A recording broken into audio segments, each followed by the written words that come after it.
Hi, hello, everybody. Welcome to Directly to Eagles, the 135th episode. It's fanatixfour's podcast. We're fanatixfour. Me, AJ. Welcome. Hello. I'm joined by Parker. Hello. Hello. Welcome from him, too. And housekeeping stuff. You can support this channel by going to youtube.com/fanatixfour or twitch.tv/fanatixfour, getting $4.99. Or if you have Twitch Prime, Amazon Prime, you can link it to your Twitch account. You get Prime Gaming. It's no longer called Twitch Prime. I got debated. You got debated. We all didn't know what we were talking about. You get perks for that stuff. You get access to our supporters only Discord. You get free Switch keys from time to time. I have a few of those I need to drop in the Discord. I'll do it after this goes up. So new people get a chance. Nice. And also, you're going to get some dope emotes, man. I got one emote, like that one that's like finalized now. I got one of them. Got two more coming, and then once we get more slots, I'll get the other ones. Look at that. And Twitch Prime is coming up. That's it's about to be the first of the month in like 2 days for us, 1 day for you for listening on Saturday. But otherwise, if you're listening Sunday or onwards, it just became November. So I will need to remember myself and go in and use it. That's true. Although it doesn't, it refreshes when you refresh. So like if you started on the 12th, you go in the 12th and you refresh it. I thought it was a calendar month thing. All right, never mind. Don't worry about me. That would be easier. That would be easier to be like, yo, time to refresh it. Yeah. But unfortunately, no.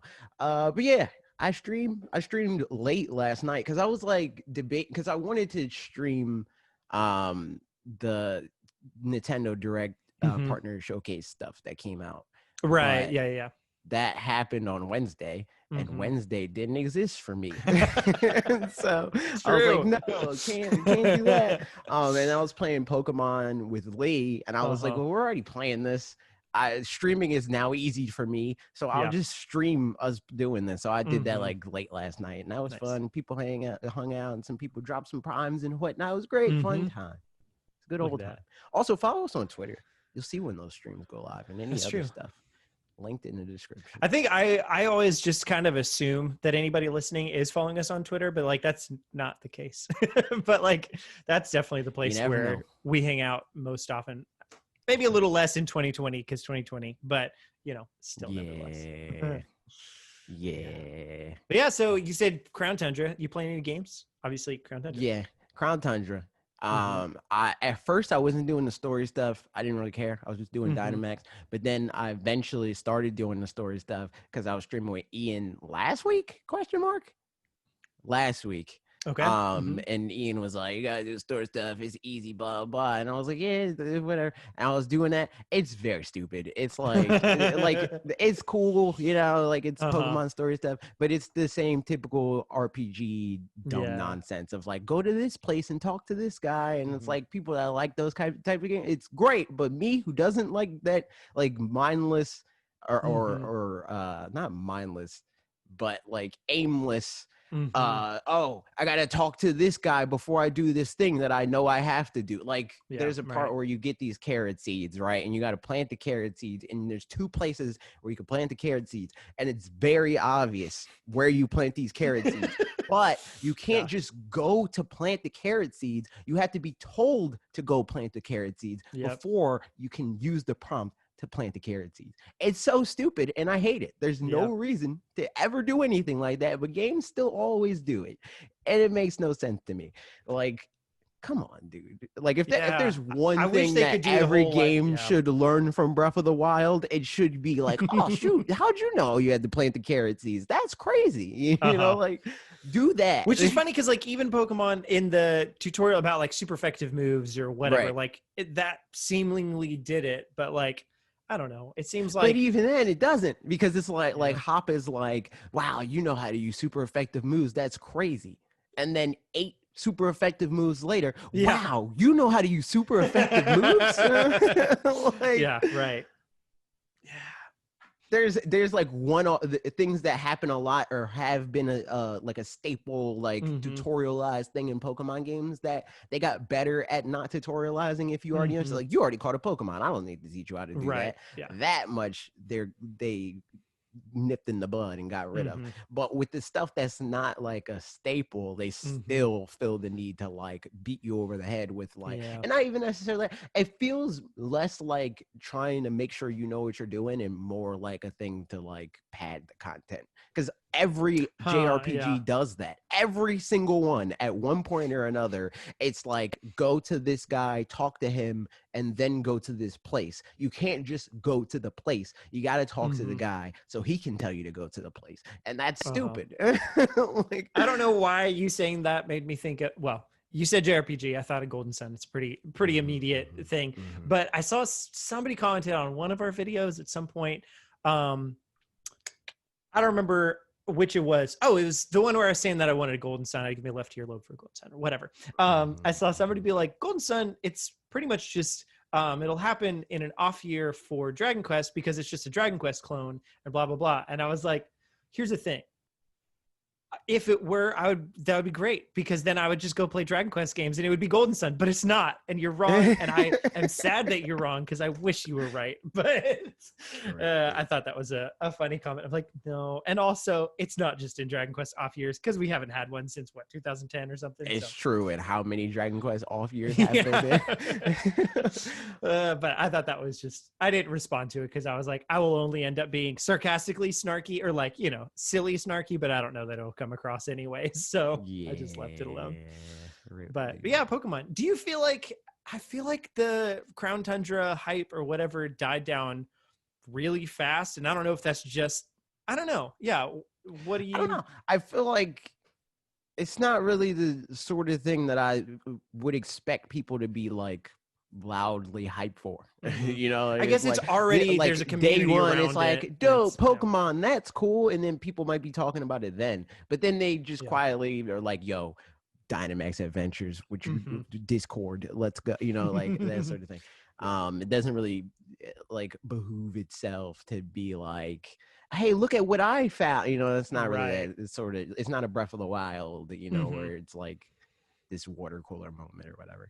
Yeah, it's not big enough for that, I don't think. It would be and cool a lot of like just saying, but that's not the point. So. Yeah, it's true.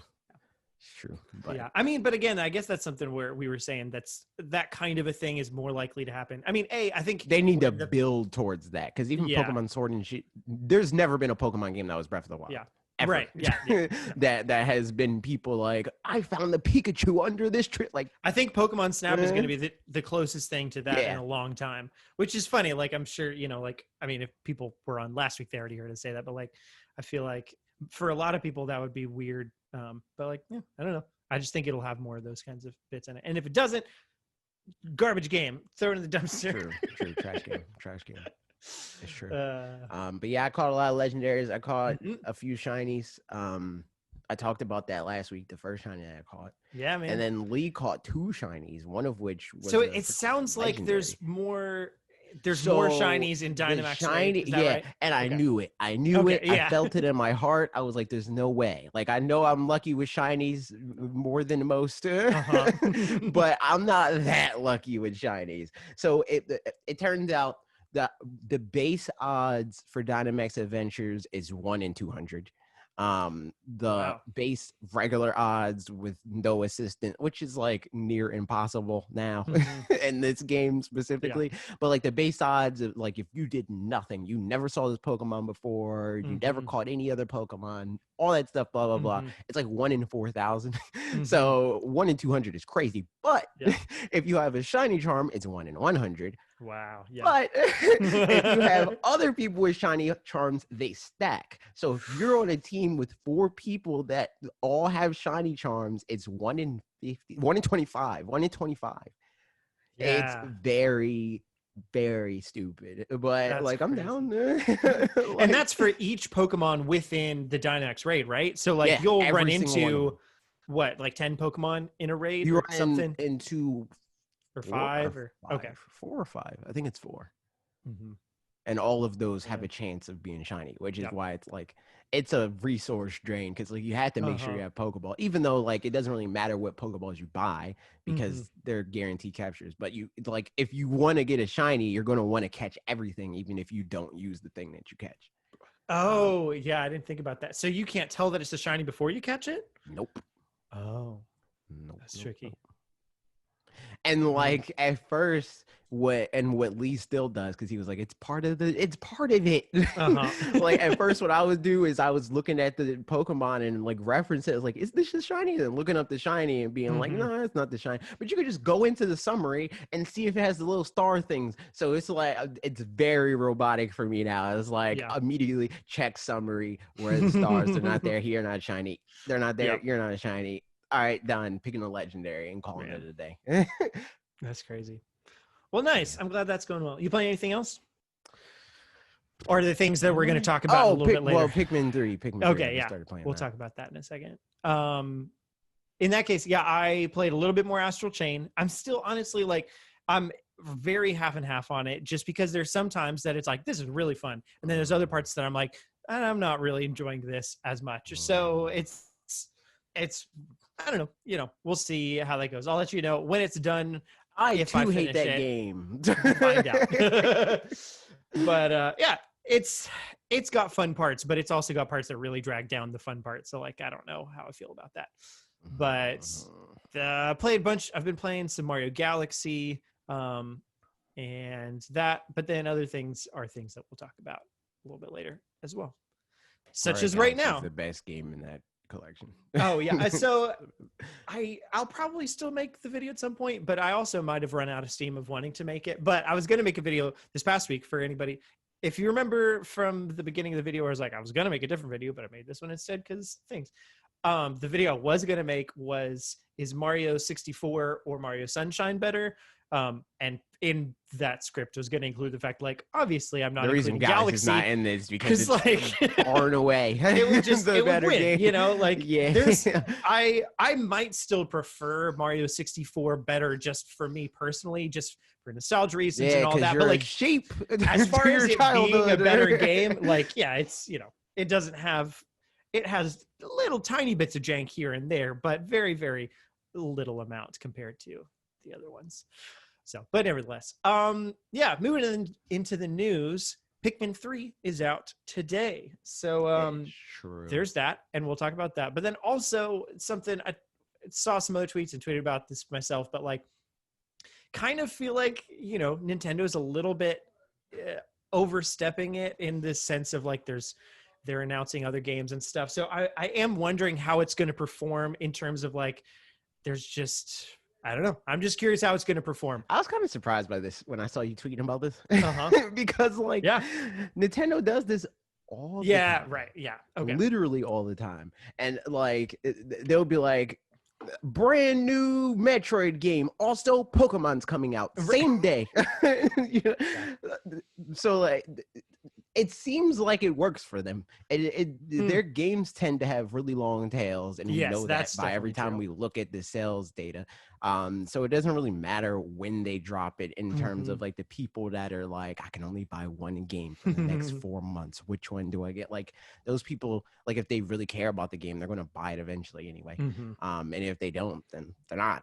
I think that Pikmin 3 is going to be fine because I think bare minimum is going to outsell the Wii U version, and I think that's all they really want. I mean, obviously, they would want it to sell freaking 35 million units if it could, but like I think that in the same Mario way 35 million units, of course, obviously, but in the same way that like their goal for Breath of the Wild was 2 million units. Right. It wouldn't surprise me if what they're aiming for Pikmin 3 Deluxe is just that it outperforms Pikmin 3 on Wii U. Yeah. Do we know how much that one sold out of curiosity?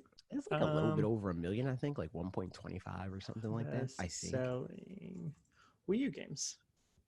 It's definitely not in the best selling. Well, I mean, if it has over 1 million, it would be on the Wikipedia page for it, and that's all I'm worried about. True. It's not even. Oh, is it?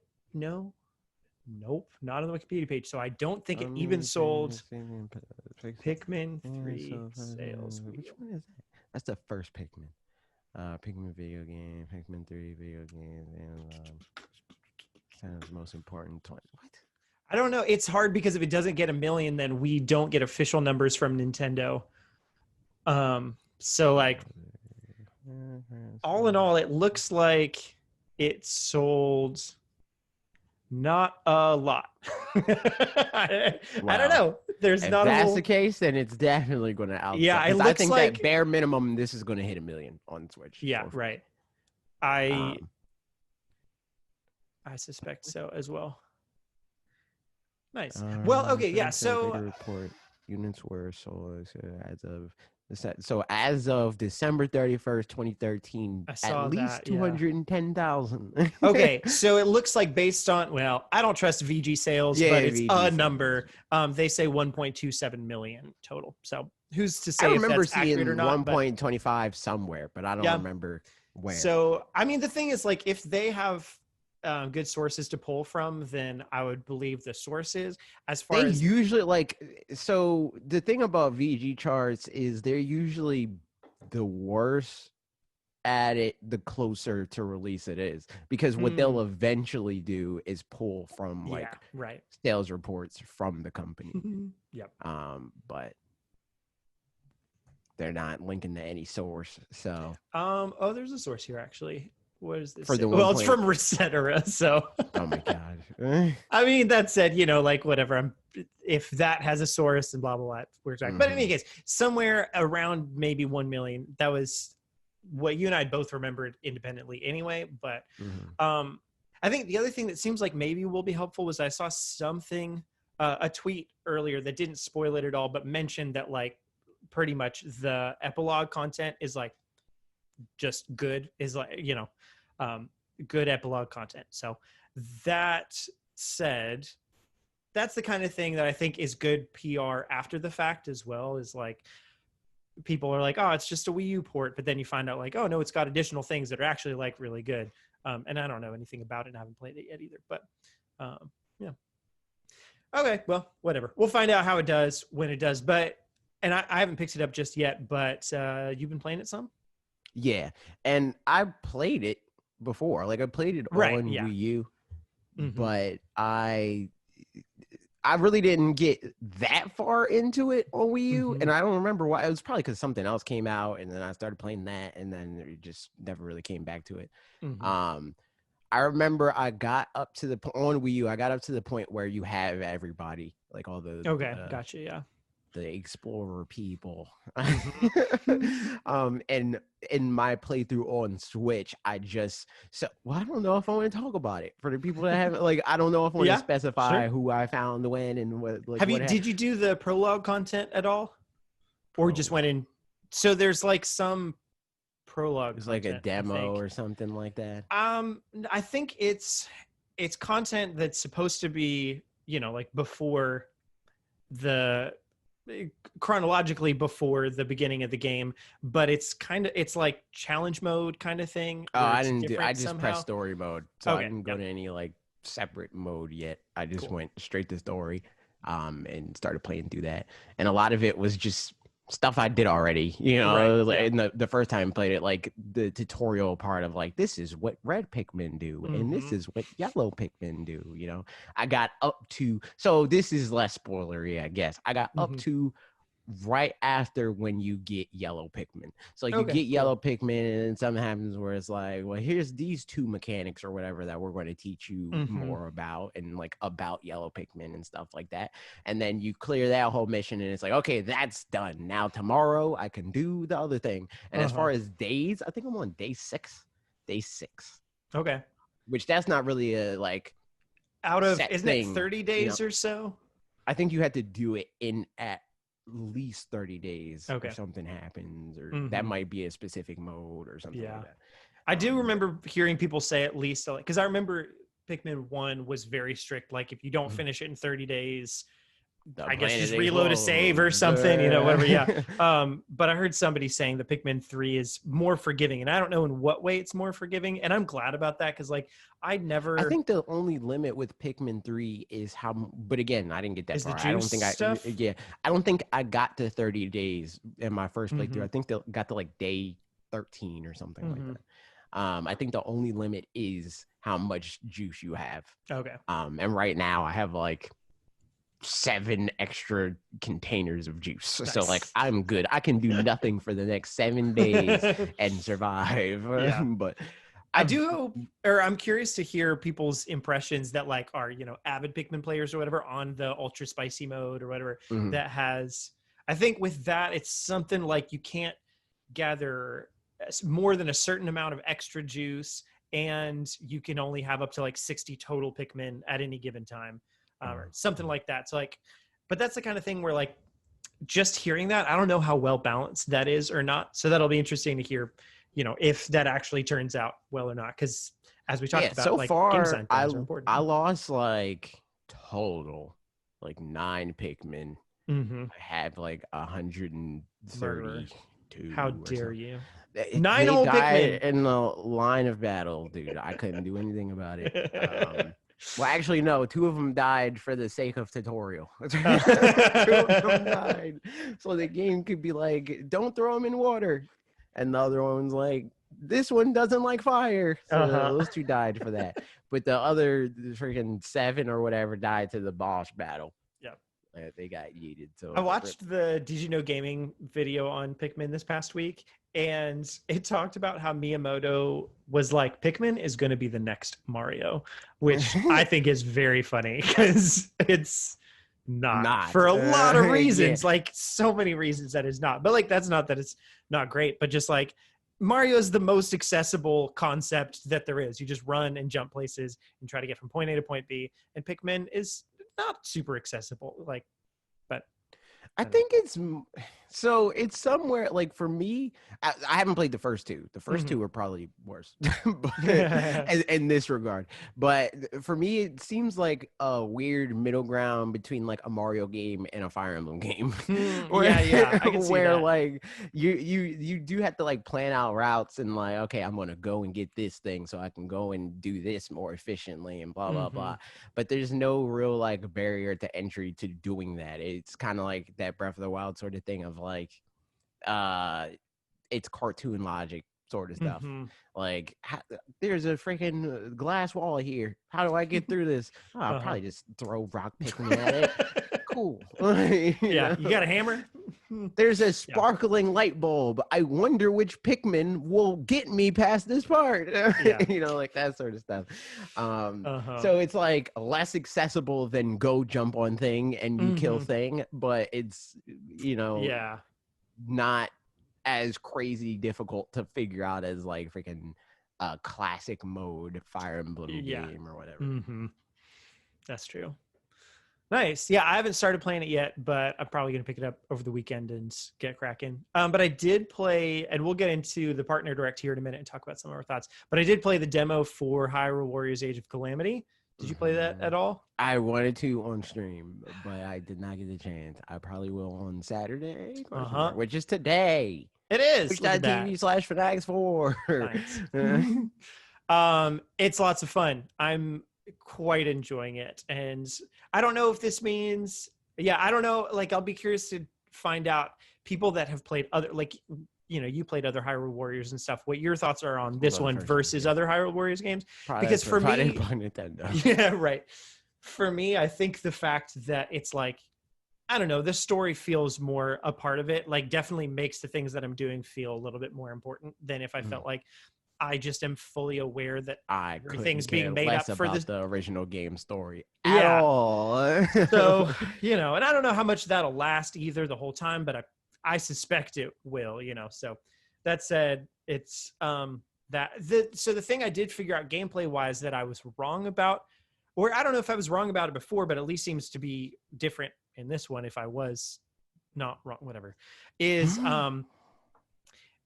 correct me if I'm wrong, but the way that I understood it before is, there's the map and you are trying to kill a bunch of enemies in this section or whatever, take over this base, and then you have to go to another section, take over another base.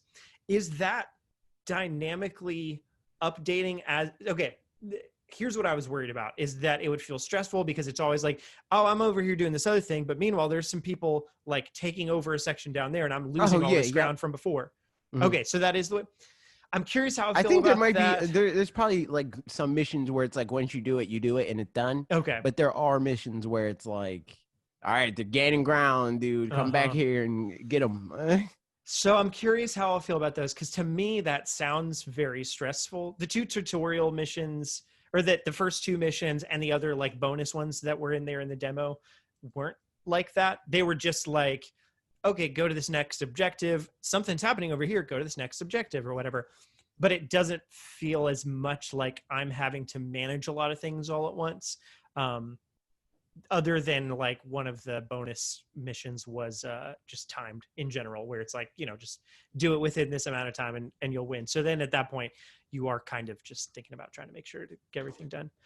So I mean, again, it'll be interesting to see how I feel about that kind when it's in there, and maybe I'll like it better because I'll be more used to the mechanics. But for what it's worth, that sounds stressful to me.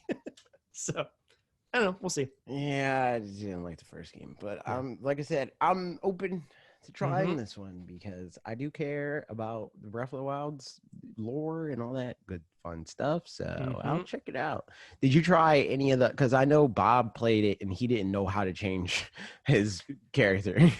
So yeah, I did played you the other try characters. Any of the other characters? I did. Yeah, Impa took a minute to figure out. I think in general, I still haven't fully figured out the combos well, as far as like knowing what I'm doing and not just kind of button mashing. Like I know what I'm doing in terms of like special moves or using the Sheikah Slate, all that kind of stuff. Like there's additional things, but as far as just like YYYX or YXX or whatever, like combining those correctly and knowing like this one's going to do the shield attack and this one's going to do this thing, I haven't figured that out yet. So similarly with Impa, I'm very much button mashing with a decent amount of her move set.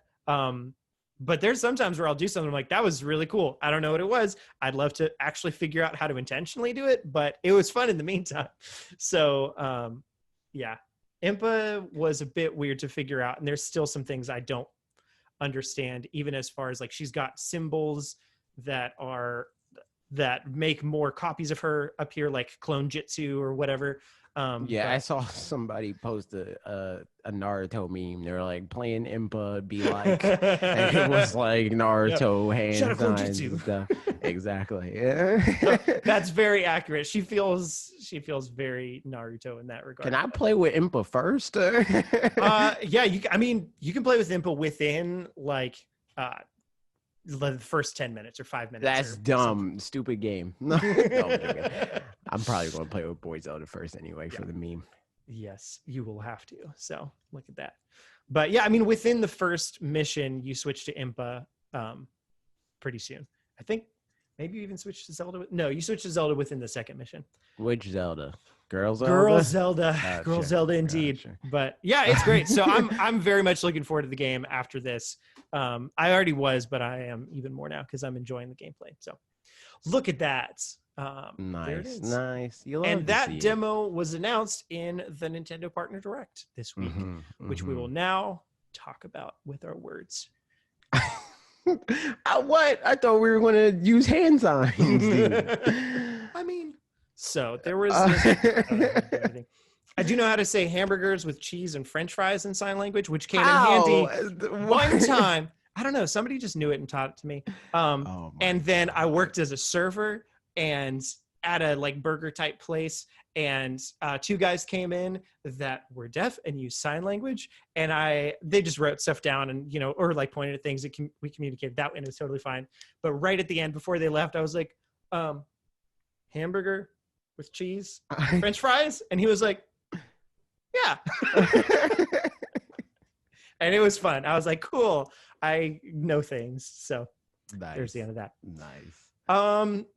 Other times that we've gone through directs and stuff, we've gone through every single thing. 19 years. We probably won't go through every single thing. Actually, here, let me just say the ones that I'm not going to go through, and you can stop me if you really want to, but we're not going to go through Bakugan. We're not going to go through Tropico 6. The game of the year? Crazy. I don't even remember surviving the aftermath. Kind of do, but whatever. I don't really feel like going into Story of Seasons, but it's there. And we're not going to go into Griftlands other than I thought it looked really good. I'm very interested in Griftlands. That was the one. It was like a deck building one, but like kind of sci-fi. I couldn't care less. Yeah, something about like the vibe of it, all of it. I was like, this is, yes, I'm down for this. So It reminded me a little bit of like Slay the Spire, which I have only played on Mitch's copy of. But it's fun. So whatever. There you go. Nice. And okay, and then the other ones are all pretty big things. The littlest of the big things, Part-Time UFO, Laboratory game. Look at that. Cool. Yes. You think you're going to play that at all? On mobile, isn't it? Apparently, I didn't realize that ahead of time, but yeah, apparently so. Yeah. I don't know. Is it out? Available now on Nintendo Switch? Sure. Yep. Why not? How much is it? That is a great question. I feel like $20 maybe. Maybe I'll play it on stream. Who knows? Part-Time UFO. I still haven't played like Good Job or I played that. Well, I didn't like beat it. Box Boy and Box Girl. I beat that. Well, I beat most of it. Probably provided by Nintendo. I'm looking up how much Part-Time UFO is because that's important. It's true. It is. Why is it not on here? Why didn't they put that in the press release? I don't know. Strange. That is a fantastic question. It's loading so slowly. $8.99. Okay, that's pretty cheap. Nice. Which is still more than looks like the mobile version is $3.99, but it's been out for 2 years. Yeah, but you can't press buttons on the mobile version, dude. This is true. And also for me, $1.99 for a mobile game is really expensive. Whereas for a Switch game, that's like, that is nothing. That's not a single dime. That is the cheapest game. It is. All right. So yeah, some of the games they talked about, Bravely Default 2. They mentioned that. Yeah, you have any thoughts? It got delayed to February 26th. Whoever would have guessed such a thing? Yeah, as soon as we didn't know about it by like August, I was like, they could be like December. But as soon as they announced that it was like, here's this demo and the feedback's going into it, and then we didn't hear about it for like three more months after that, I was like, yeah, this game's getting delayed. I mean, and it's for the best. Like I'm glad about that, especially. I'm not going to play it, probably. But, like, either way, it's good for, the freaking Miyamoto quote that everybody feels smart for referencing. That applies here, even though he doesn't even like that quote. Really? Has he said that? Yeah, he's basically like, I didn't really mean it. And the way that a lot of people frame it, I just meant that I personally feel bad when my games are rushed out and stuff like that. I didn't want to shame other people, but people are like using it to be like, you're stupid and you shouldn't be disappointed that the game's delayed because it'll be better. And it's like, I mean, there's nuance there. Like Miyamoto doesn't want to call people dumb. That's Michael Pachter's job. Yeah, it's true. And mine. That's true.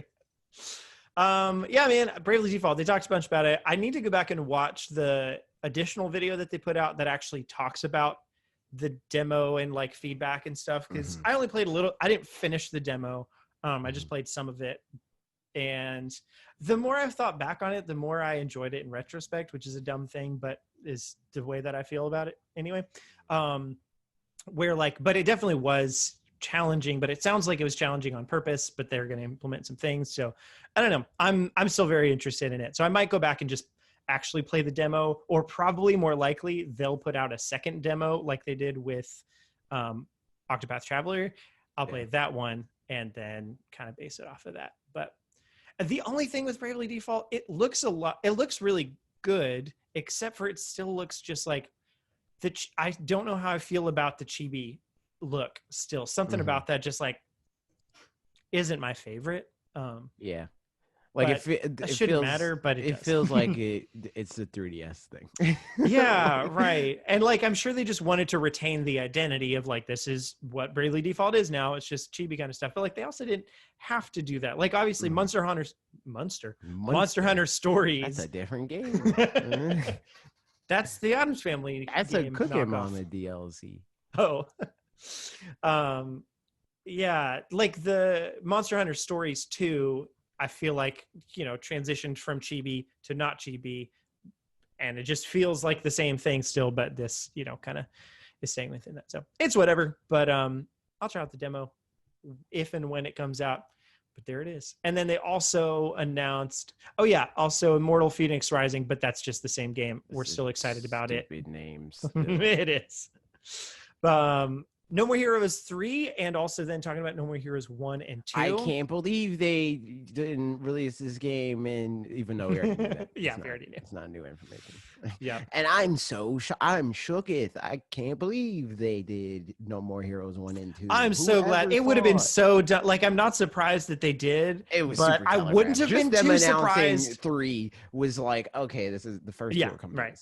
Like, there was a part of me still that wouldn't have been surprised if they didn't, even though, like, not, you know what I mean? Just because it's like, that seems like the kind of dumb thing that some companies will end up doing, is just not, for whatever reason, announcing or putting the other ones out. But I'm glad that they're out. I want to play those.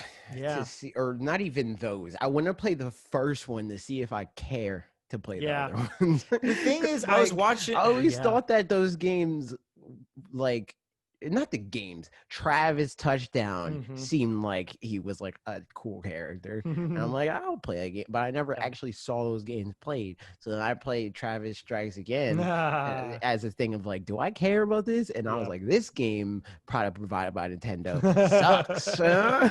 It's like, but then people were like, oh, No More Heroes doesn't feel like that. So I was like, okay, well, I'll try a regular one.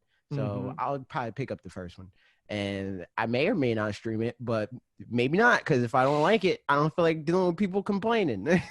So it's hard with the like Travis Strikes Again thing, and like you can agree with No More Heroes fans that it's not a good game. You don't like it, they don't like it, and then, you know, at that point it could be easy to jump to the conclusion of like, oh, it's not a different game. They say the original is different. Cool. Right. Therefore, I will also like the original. But that doesn't necessarily mean that that's how that works. So exactly, you know, who's really to say? I know, like, I know Rob from Rule to Review is a big No More Heroes fan, and even he was like, just remember, these were Wii games. Hype. Oh, he was super hype. Super hype for the Me announcement, dude. Oh man, he was so excited. Ooh, yeah, but he was even saying like, remember, people, if you haven't played these games before, they were in the like height of the Wii era, so they're great games, they're amazing, but they are gimmicky in a respect or whatever. So I don't know exactly what that means as far as like, I don't know if this version has waggle controls or what, but like, I mean, I assume it doesn't exclusively, but you know, whatever. Yeah. Who knows, man? There's that. I'll probably play No More Heroes 3 and then go back for the other two if I want to. I don't know that I'm going to specifically play 1 and 2 right now, just because I got other games to play. But true, it's cool. You know, that's awesome though too.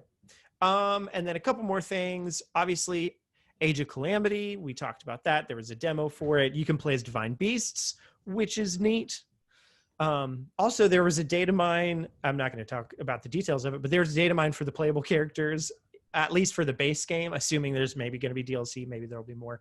But there's a data mine for playable characters in Age of Calamity in the base game.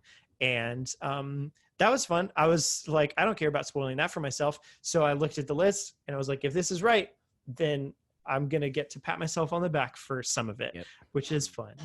I saw people tweeting about that, and I was like, interesting. But yeah, and then the last two bits. Often. It happens so often, and it's fun. I mean, some of them were pretty obvious ones too, I feel like. So it's the more weird ones that I was like, wasn't expecting it, but you know, we'll see what happens. But the last two bits that will, I guess we can go into, well, it'll go into another article, and then I guess we can maybe go into my video first because it'll tie in. But cloud versions of Hitman 3 and Control were announced, which is interesting. This is another thing that like the discourse around it annoys my soul, because so many people have drafted the same tweet where they're like, this is supposed to be the future in the present. You know, it's like like that just seems like such a stupid sentiment. You know, like you're not really hurting the argument that it's going to be Right. the future if it's not working now, because Mhm. now isn't the future, and it's not Yeah. not working now for everybody, you know, like, and the same could be said about like digital games when they first started and all this stuff. Like, Yep. And stuff honestly, has I mean, kinks. like, it, in large part, we're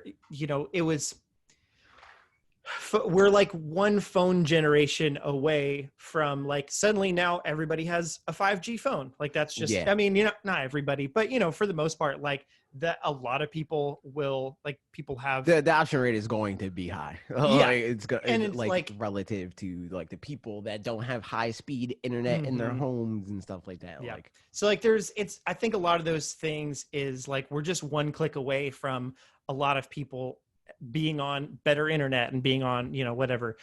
So that said, yeah, I mean, there's definitely people that don't have great internet, but it's not just because you don't also doesn't necessarily mean that most people don't, or that most yeah. people won't in the near future or something like that. So Also, like, just because you can't afford a freaking Lamborghini doesn't mean that they shouldn't manufacture them. You know, like there's right, people yeah. that are right for whatever product. So like if it's viable for them to continue to make it, because like people keep saying that this isn't going to happen and stuff like that, yet and still companies that dip their toe in return to the well over and over again to be like, oh yeah, maybe this is a thing, you know, like this isn't the first cloud version Nintendo Switch game, and it doesn't look like it's going to be the last one either.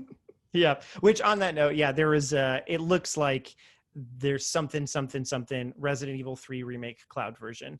And I would assume probably Resident Evil 2 remake cloud version, and probably in general just a bunch more cloud versions of games or whatever. And yeah, I think it's interesting because, like, I agree. There was people that commented. I think I maybe just didn't articulate it well enough in the video, or is people agreeing with me, but in a not like super positive tone or something. But like, I don't want this to be the only way in the future by any means, but I think it's a great stopgap while specifically the Switch isn't powerful enough for companies to want to port their games, certain games, to the Switch. But this is like, hey, you want to play some of these games? Here's something, It's like pretty much every other medium ever, right? Where like the amount of people that are like super enthusiastic about the traditional way of doing things slowly become a smaller and smaller and smaller portion of the audience. And a lot of times that stuff, or every time I'd argue, that stuff doesn't completely die out. Like there's still going to be freaking like a total of 5,000 movie theaters in the world when all things are said and done, you know, like you still are going to be able to have that experience, but it's not going to be the norm anymore. It's going to be for enthusiasts, you know. There's still, and like you were saying, there's still vinyl, there's still CDs, but the bulk of consumption for music these days is streaming and otherwise digital. I love music, but yeah, I haven't bought a physical CD in a very long time. And even then, the last time that I have was purely because I was like at a show and was like, I want to support this artist or something like that, you know. It just doesn't happen. And I haven't like every song I think that I've listened to for like the past 5 years, I've streamed, you know, exactly. like through Google Play or Apple Music or whatever, right? I used to buy music a lot, but now I could just stream it, you know? So like, it wouldn't surprise me if games were very similar to that, where there's going to be those games where the attach rate for people that buy it physically, and it's going to be different from music in that way, where some games people are going to want to buy physically, but I think the bulk of them are going to be streamed. I mean, especially like single player games, because it really doesn't make sense to own a lot of those. The thing outside I mentioned, of the enthusiasts that are right, like, and just like I want to play it for forever and stuff. But the thing even then, is like I talked about in the video, and I don't know how specifically I said it, but there's not a whole, it's hard to want to buy into something if there is a chance that it'll just die out. Like the whole Google Stadia thing, like, you know, the biggest conversation, whatever, around it for the beginning especially was like, well, what happens if Google Stadia dies? And Google just didn't say anything about it. Like, that's a valid question. But at the same time, I think we're getting to the point where we're starting to see that like less and less, it's because it's becoming the norm. A lot of these things just won't die out specifically, and companies will realize the need for keeping some way of you being able to use their products in the long term, whatever. Like Google. But even then, though, like the current things that we have, those questions still exist. Yeah. They're just easier to wrap your head around with the new thing than it is for the current thing. Because people are like, what if the company goes down and they don't want to let you access the game anymore? They can do the same thing to you on most consoles. I think it will probably be harder to do on Switch, but they can yeet your license for the game at any point in time on the current gen and next gen consoles, because all the disc is your license. That's all it is. It doesn't actually give you access to the content. And a lot of places are arguing you don't even own the content, even in the scenario that you own the disc. So it's like, I don't know, man. Which sucks. Like, I mean, like, that's terrible practice. It is. It's like true. That. But it's like, we're okay with it for some reason now already.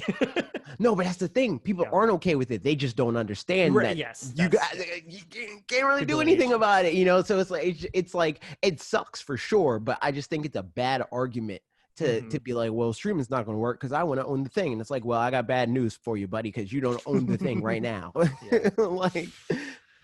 Yep. Yeah. So it's interesting. But yeah, let's go ahead and get into some of the comments from the video that I made and you made with me as a team together. It's true. That's a fact. I mean, mostly it was a video about cloud stuff, but in the frame also of the Switch Pro. So there's that. But Cool said, "Happy birthday, Parker. No wonder you're looking extra fresh. Eyeballs. My eyeballs are very fresh. Thank you very much for noticing." Just joking. Thank you. And jokes aside, I like the new format where one of you makes a small cameo and either gives an opposing argument or elaborates further. Hey, that's what we're doing. I'm glad you like it. The video is great. A really interesting topic. I was streaming Red Dead 1 and via PS Now on my PS4, and while I had stable internet connection, I used a LAN cable. I would have preferred actually owning the game as the quality wasn't that great. If a 2010 game looks worse while using a LAN cable, I doubt that recent games can perform well with a Wi-Fi connection if you feel like playing in bed. It's nice to know that cloud gaming is starting to pick up on the Switch, but I do think a Switch Pro is necessary. The Switch Pro can have the advantage of having releases earlier than the standard Switch, while the standard Switch will have to wait while the game is optimized for cloud gaming. Also, if it were somehow a portable console, then you could play on the go, while users of the standard Switch kind of have to play docked with a LAN cable. This way, you feel rewarded for spending extra on a Switch Pro without owners of the original Switch being left out. Interesting. So I would say that that's a pretty specific experience to, at least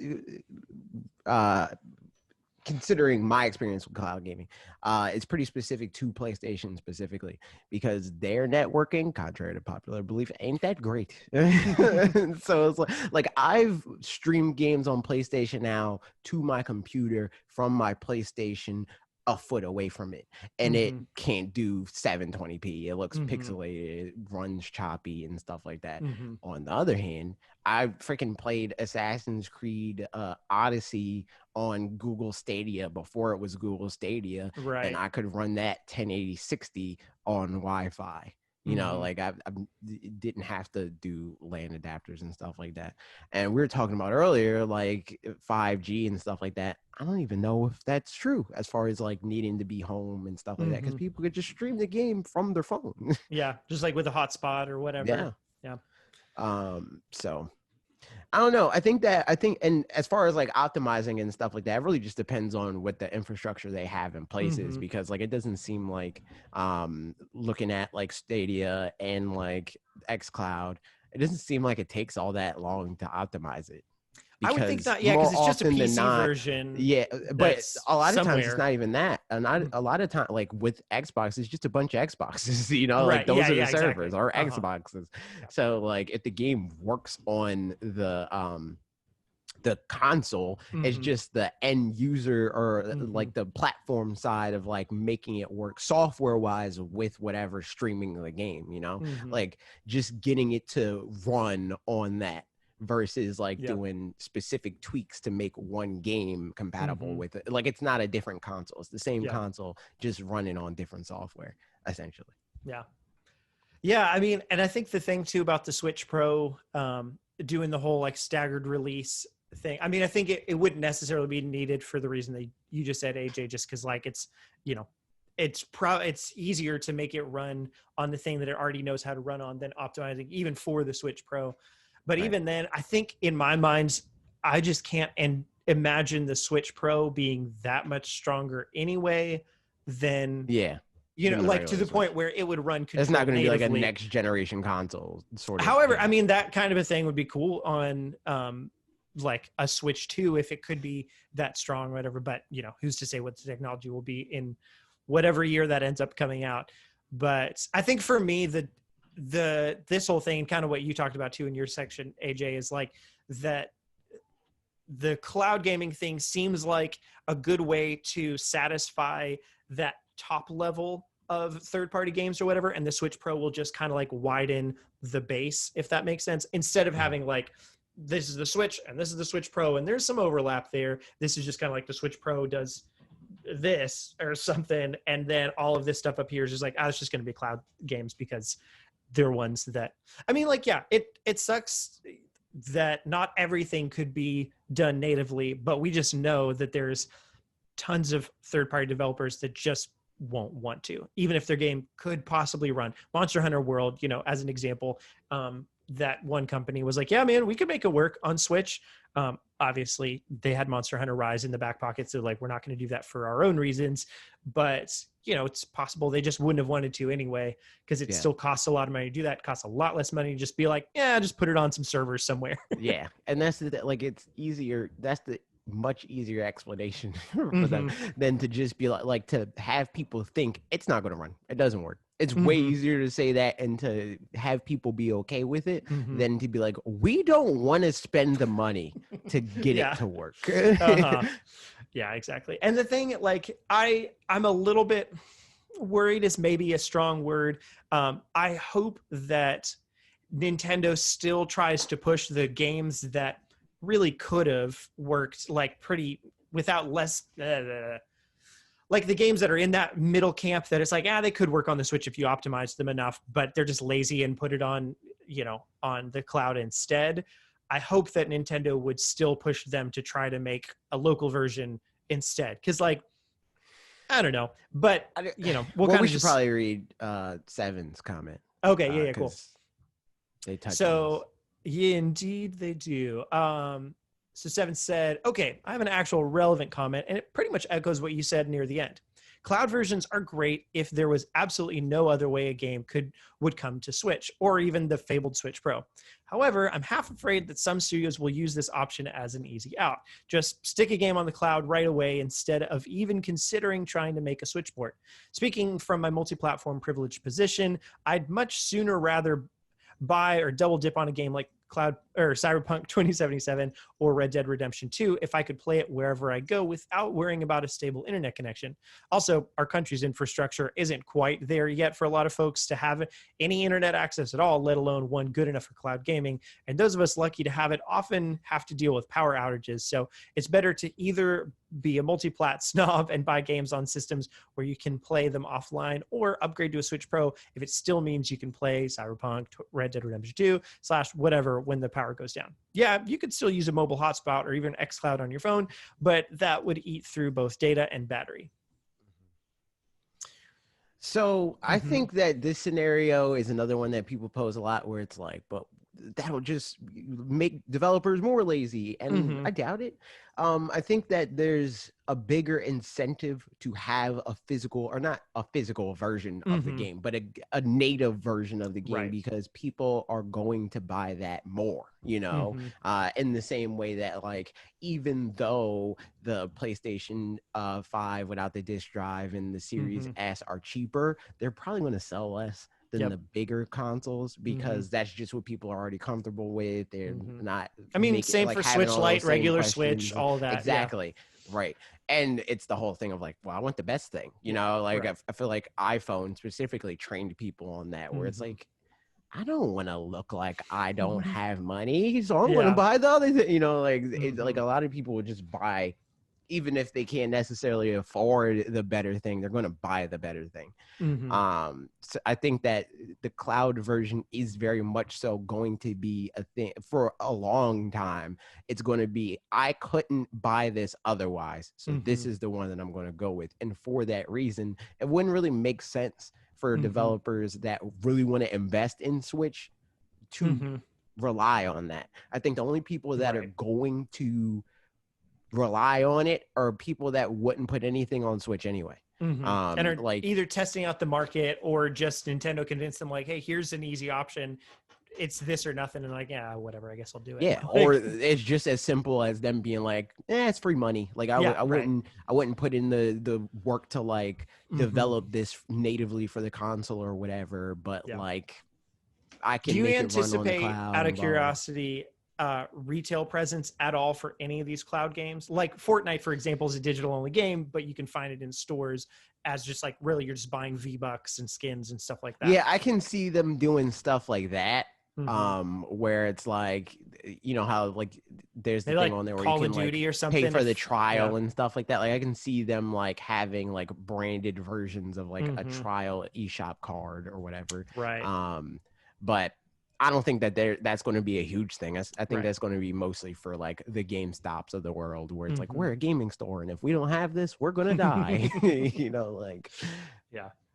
I mean, yeah, because I think that's definitely, I don't know, being on retail, having a retail presence, I think is important for games, just in terms of like, I don't especially know if it bigger is games. anymore. I don't know. I think it's We're still in like gets a whole. Oh yeah, I mean that's COVID. Yeah, like it's definitely less important than it used to be, but mhm. I think it gets a It can matter certain for sure. variety Yeah, of recognition that right, it wouldn't get otherwise, because it's like, it's the kind of thing where moms will get it or whatever, blah blah, right. like Mitch mentioned today he's been playing Hades and he was like, I wanted to get you something for your birthday, I wanted to get you Hades for your birthday, but I don't know how to exactly, so I don't know, because you can't gift things on the Switch.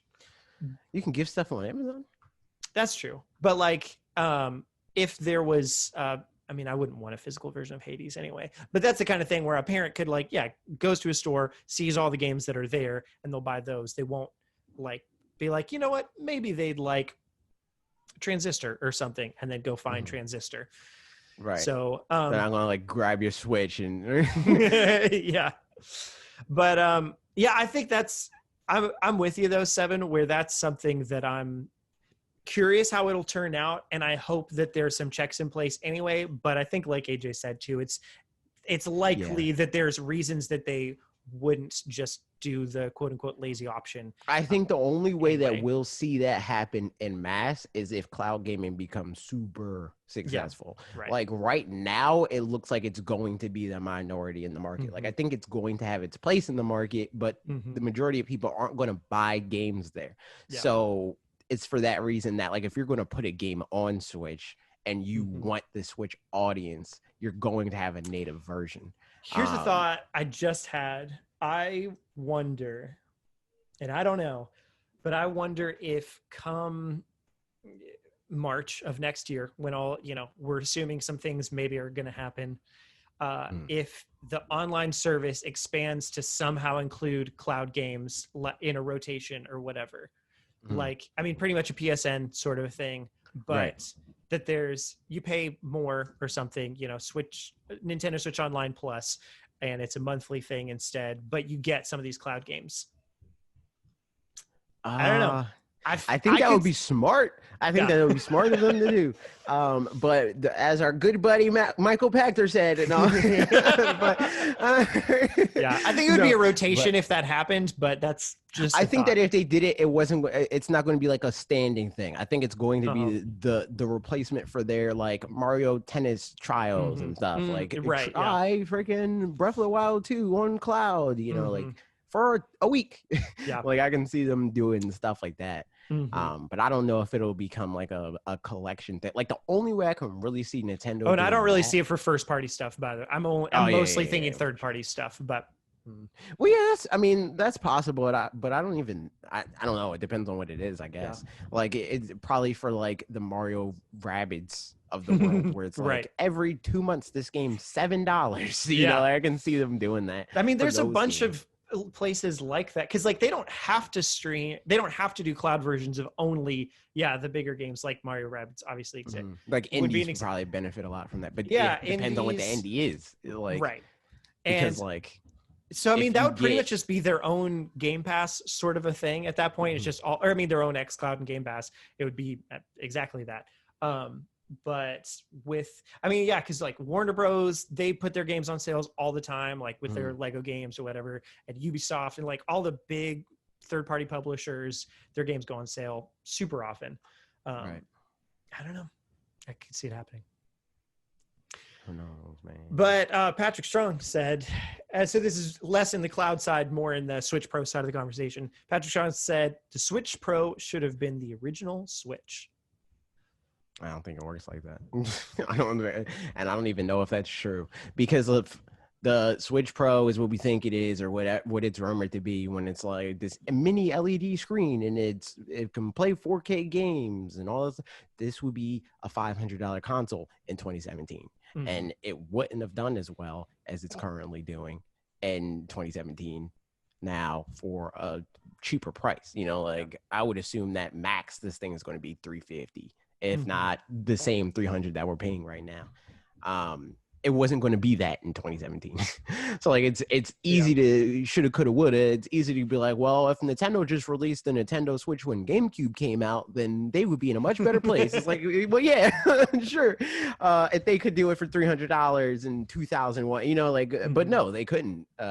So I think the thought that comes to mind with this for me is like, if the fact that when the Switch came out, everybody was so like just amazed that we were able to play these games on a handheld or whatever.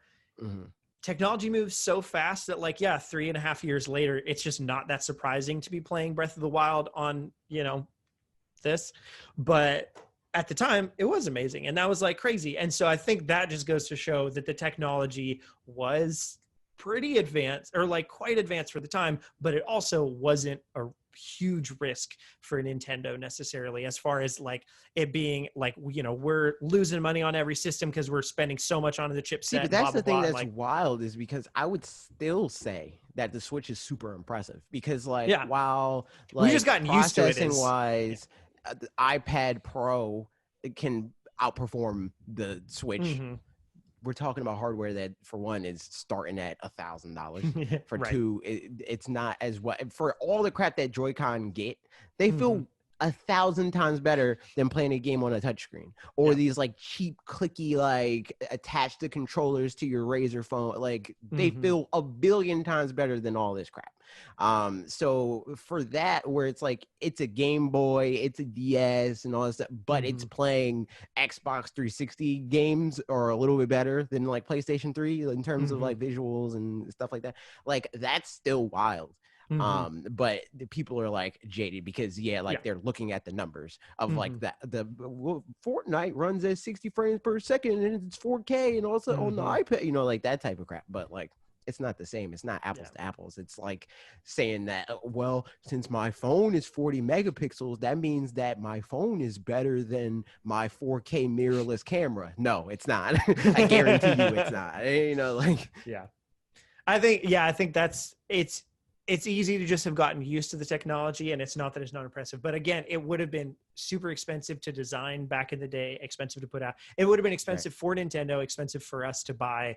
But then also, like, some of it just wouldn't have, it might have existed. But I mean, just thinking about the fact that when the Switch came out, getting a 16 gig micro SD card was like, what, I don't know, $40 or something, maybe not quite that, I don't remember exactly, but like that was more expensive than it is now. It was exactly. And like a lot of those, especially, you know, like the 400 gig ones were like, it was like $400 exactly for 400 gigs, whereas now I got mine for, I was waiting for it to go on sale for less than 50. It went on sale for less than 50, so I bought it. I got mine for like 35 a year and a half ago.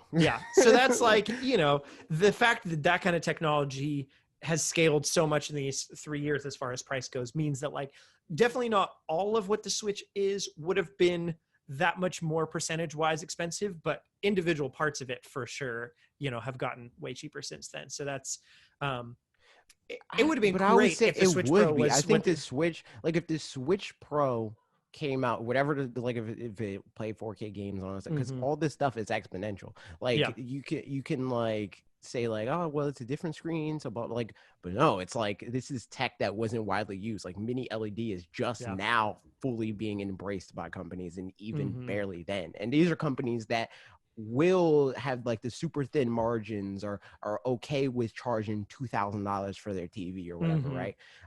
So if that tech costs that much now, that tech being in 2017 is going to be significantly more expensive, especially for Nintendo, who typically, if not trying to make pretty big margins on their hardware, or at least trying to like make some money, you know? Right.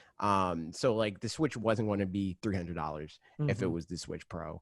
And I think that the Switch being $300 was a big part of its success in 2017. For sure. And it's like, this is similar to something that Falcon brought up to me, where he was like, the Wii U was a mistake. It should have probably just been the Switch, blah, blah, blah. I was like, but it doesn't really work like that, because like Nintendo is like an iterative, all companies are iterative, where it's like, well, we learned this from this. If the Wii U didn't happen, they wouldn't have like come to the conclusion that's like, oh, well, we did this wrong and this wrong and this wrong, so let's fix this. People like this about Wii U, but they didn't like this, so let's do this instead. And like technology wise, I don't know either. Like in 2011, we just wouldn't have had the technology to make the Switch be like, I mean, the idea could have definitely been there, but as far as it like playing HD games, it wouldn't have been, you know, more powerful than the Wii U back in 2011. It would have been significantly less powerful than the Wii U. But that's the thing, it wouldn't have, because the tech still existed. It just was way more expensive. Right, exactly. So either business wise, you'd make the same tech way more expensive, or you keep the price point and then make it a lot cheaper at that point. Right. Then, you know, that's pretty much where we're at now. And so it's like, you know, kind of still crazy that the Switch is still $300. And then when the Switch Pro comes out, we'll see how that changes or whatever. Like drop it down and stuff like, because it's value for them. Like, Nintendo very much so wants to be Apple. It's very clear. I say this all the time, and it's very obvious. They want to be Apple. They're not charging their consoles at cost if they can help it. Right. They're making a lot of money on Switch, and it's $300 not because that's how much it cost them to make it or anywhere close to it. It's $300 because people are going to buy it for $300. So if they think that Switch is still going to cost, sell at $300 with a Switch Pro on the market, Switch Pro might be $400, you know, or $350 or whatever, right? And then Switch will be $300. Or if they don't think that, and they think that the market's starting to cool down on Switch, which I mean, it doesn't really seem that way with like the hype around Animal Crossing and people not even being able to like get their hands on Switches as much as they're going out to try to buy them.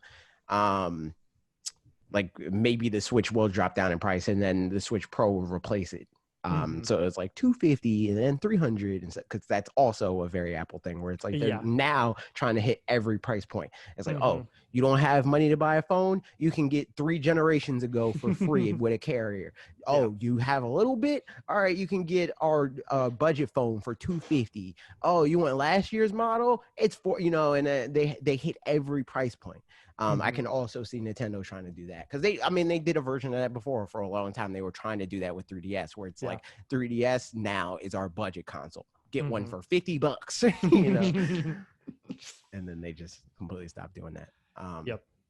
But yeah, I mean, to go back to like what I was saying about Falcon's thing, it's like timing's everything for Nintendo, because like even Wii U could have succeeded wildly if it was $300 and came out in 2010.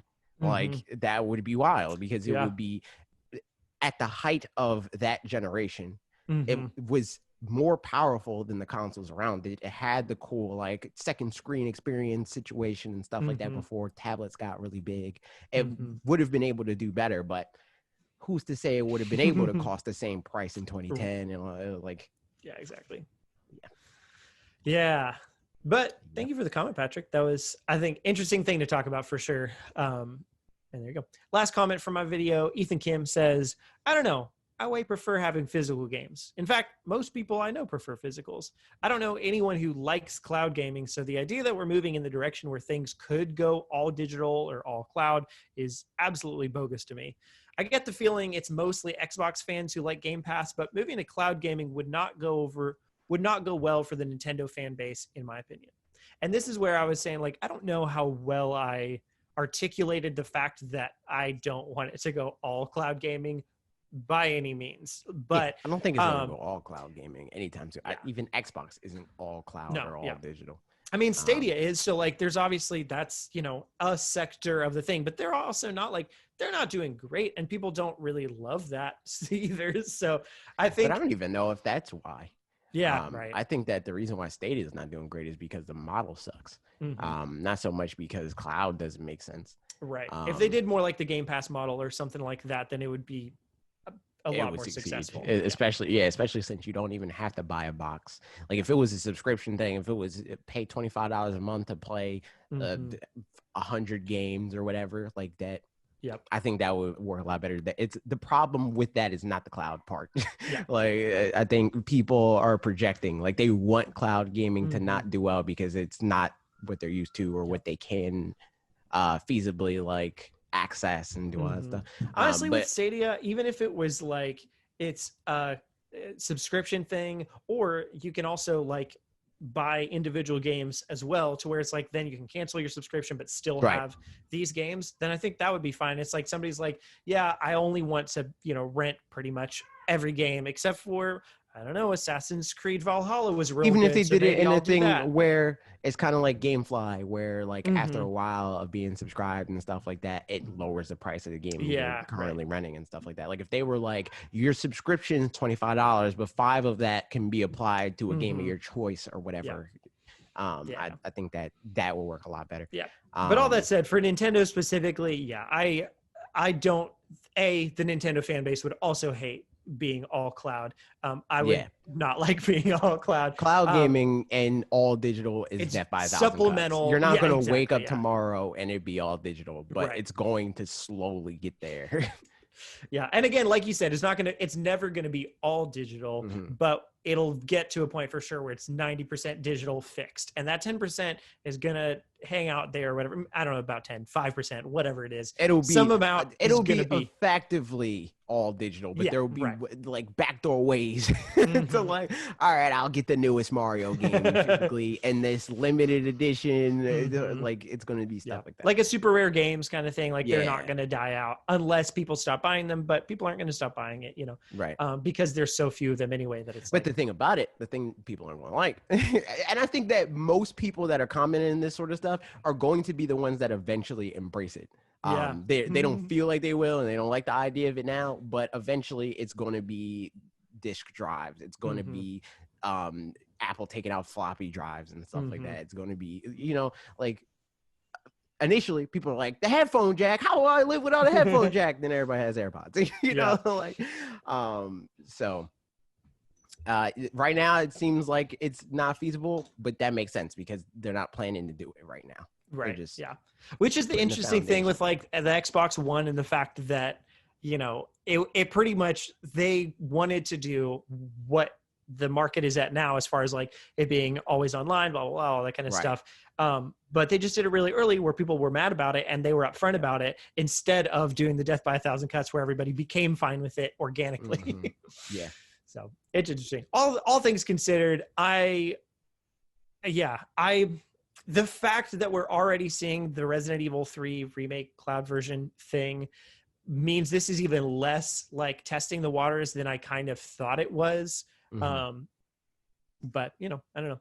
We'll see how it pans out. But I'm pretty sure this is just one of those things that it'll be a good thing to have supplemental to the exact Nintendo experience we already have, plus a Switch Pro that'll make things just better for the person that's like, yeah, my Switch is great and all, but I wish you could do a little bit more. Right. And then there it is. And that's it for my video. But you made a video as well. That again, the other video for the week that you headed up. It's true. Any thoughts on it before we get into comments? Nah, I'm good. Cool. I expressed myself in the video. Watch it. Linked in the description. No, it's not. It's fanatixfour. Go to that channel. It's on there. Side note, there's several times that I've put, you can watch whatever at youtube.com/directly to you. That is not our link for the podcast channel. It's fanatixfour Gaming. And no, it is directly to you. But I tried both that. Both of those go to directly to you. youtube.com/directly to you and fanatixfour. Right now, it might be not work because I felt like I tried it before. Right now, if you type in youtube.com/directly to you, unless it needs some kind of caps or it needs like /user/ or something like that, it's giving me a 404 error. So I don't know. Maybe that's something we need to do on the back end. Let's see. Directly to you. I don't know. In the meantime, I'm going to read this first comment from I gotta redo because what I was trying to do recently, this is a recent thing. I was trying to change it so that it's youtube.com/DTY to be consistent with Anchor, because it looks like that username, at least when you search for it, DTY, is not taken. But then when you go to redeem it, it is taken. Oh, weird. Which is, when I type it in, DTY doesn't do anything. So yeah, exactly. Odd. So that's why. It's because I tried to change it that, and then I tried to change it back, and then the change must have not went all the way through. But it was before that, youtube.com/directly to you. Okay. Because you can just type in directly to you and it'll pop up. Yeah, right. Mega Man commented and said, I mean, do I even need to comment? You nailed it on the head. There it is. Because Diddy Kong Racing, man, that's the one. It's true. It's true. There it is. Diddy Kong Racing. Bring it back. All right, next comment. Gliger Guy says, it would be interesting, re-releases of Satellaview games. A lot of them are considered lost media, and there's some popular things they could bring, like Kirby's Toy Box or those narrated Zelda games. That'd be awesome. Oh, yeah. That would be crazy. Like, that would be a wild thing for them to do.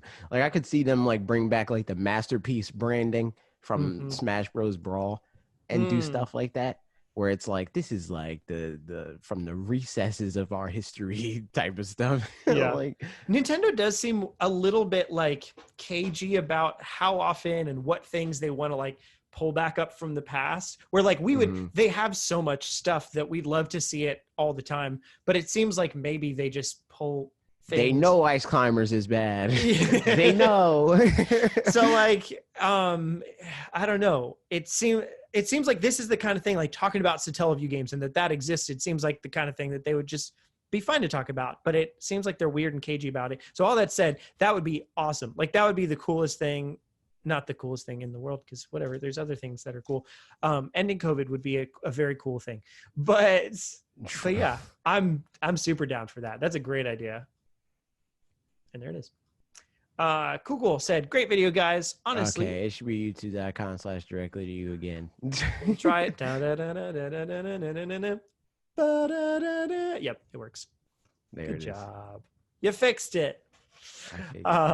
Cool said, great video, guys. Honestly, I hope we get every single Nintendo game ever either ported or emulated or whatever on the Switch. That would make me a very happy man-child, especially Earthbound. Please give us Earthbound. Also, maybe Super Mario RPG so the Geno fans can be quenched. I love it. Yeah, I agree. That's that's going to be one of those things that they super hype up. If Super Mario RPG comes out, like if that's going to be a Fire Emblem situation, it's going to be $25 and people are going to be pissed about it. But like, I could very much see them being like, you guys wanted Geno and we got him back. We Square Enix and Nintendo teamed up and it's on the eShop for 42 hours. Scoop it up. And I do you wonder, can only pick it up during business hours, and you need to buy. It's like a bank; it's not open after you get off work. Like, if you don't have Mario Odyssey, you can't buy it. You know, like, yeah. I think that's the thing. Like every Nintendo-developed game, I think should be accessible somewhere. You know, like that's. I don't know. Maybe that's less reasonable than I think it is, but to me, that seems pretty reasonable. Just because, obviously, like we can't. you can't expect people to go back and buy an NES and have an NES. I don't know. It's because they're weird with like ownership and stuff like that. Like, freaking a toy earns. Yeah. I mean, he owns part of Earthbound, but like an American company, that would never happen. That would never happen. The dude that like literally owns the patent or like is on the patent for like the iPhone, he can't be like, all right, I want the iPhone back, like that. Yeah, right. But like Nintendo 100%, like if he toys like never make another Earthbound again, they'll be like, all right. Yeah. Like, I mean, I guess it's partly like maybe a cultural thing to some degree, like within the honor system thing. I don't know a ton about Japanese cultures, so if I'm getting that super off, I apologize. But I don't know. Yeah. All I said, yes. A big part of it. I also think it's because, again, something I talk about all the time. Just like they want to be Apple, they want to be Disney, and like they want to have that control over how people think about their IP. They see that there's fervor for a thing, and they're like, "All right, we want to let that simmer for a while to build up the value in your mind." The crazy thing to me, though, is they've re-released Super Mario Bros. In some form or fashion so many times, but they still find new ways to, hype it up or whatever, Super Mario 35 and all that. But then, like, there's other ones that obviously they're just waiting for the one time that they're ever going to hype it up, that they're, going to bring it out or something. But they could just realize that, like, okay, you can just do it again, like do something with it later, and then you can just put it out in the first place. I don't think they can. I think that they can do that with Mario because he's Mario. I mean, but like, true. But if they can do it 100 times with Mario, they can probably do it twice with something else. I don't know. I don't know if that's true. I mean, I would hope so, but I don't know if they could be like, hey, we know Metroid Prime 1 sold 600,000 copies worldwide, but we're going to hype it up again. I don't know. I don't know if it works like that. It's tricky. Next comment comes from Topic Crew Games and Geeks, who I thank you for your contribution that you're about to give to this world. Golden Sun, all with the collector's edition. You did it. That's it. We can end now. Thanks everybody for tuning in. Now you're doing the mega. That's right. I didn't mention it, so somebody else did, and that's all we are. But yeah, Golden Sun, all of them, especially the Game Boy ones, because they're at least like they are two games that were supposed to be one game. It's so like just put it into one game, and I will be happy. I have that game on Wii U. Never played it. Well, actually, that's not true. I played it for 15 minutes or something. I was like, I know. Actually, Duncan, did you ever, Duncan, we didn't give him any kind of shout out to be like, oh, goodness gracious. But he started playing it at some point, so I'm curious how that went. That said, I mean, I don't actually fault anybody for starting a game, no matter how great, and stopping it, because like, I have a hard time going back to older games, and, it's just, sometimes you just want to play the thing that's going on right now. So like, even if a game is great. Like I started playing Okami and it was like, this is a good game. And I stopped because other things came out and I was like, I don't really care. It's been out for a while. So whatever. That doesn't change the quality of the game, but in my mind, somehow it changes its urgency, I guess. So makes sense. I think continuing on. Change the quality of the game. But I mean, it doesn't necessarily make it bad, but it just means it didn't age well, which I think lowers that's its overall quality in the grand scheme of things. Your expectations for some things. Yeah, right. Yeah. That, I mean, I guess that brings up the question, like, to what degree do quality of life things impact the quality of a game? And I think they do. I think they do a lot because it depends. Like Pokemon Blue is hard to play now because you're so slow the whole time. Games that, regardless of genre and stuff like that, that existed years ago, that you could still, as long as a Super Mario World exists, there's no excuse for any other game to not be able to do that. So for people to then be like, yeah, but that game's different. It's like, yeah, no, that means that they didn't design it as well as the people that designed the games that did age well. Yeah. I mean, there's some things that were just technical limitations anyway, where like thinking about the Fire Emblem Shadow Dragon and the Dragon's Blade, whatever.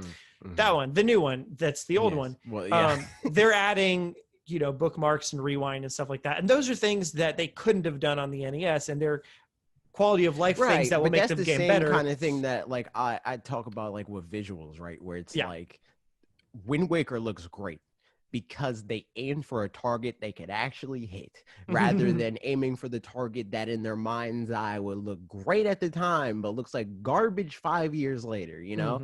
Like aim for what you know you can hit. Like, and design for that. Yeah. Not like make excuses for like, well, if it was developed 5 years later, then you could do like. I mean, I think there's just some things where like it's like with the Fire Emblem game or whatever. It's a better game now that it has those things in it, but I can't fully fault it for not. I can't fault it at all for not having those in there. I wouldn't say I necessarily fault the games for it, but like, I don't think. See, that's like the difference in how a lot of people think about reviews, where it's like a score to them is like, if you don't give something a 100, it's because you docked it points.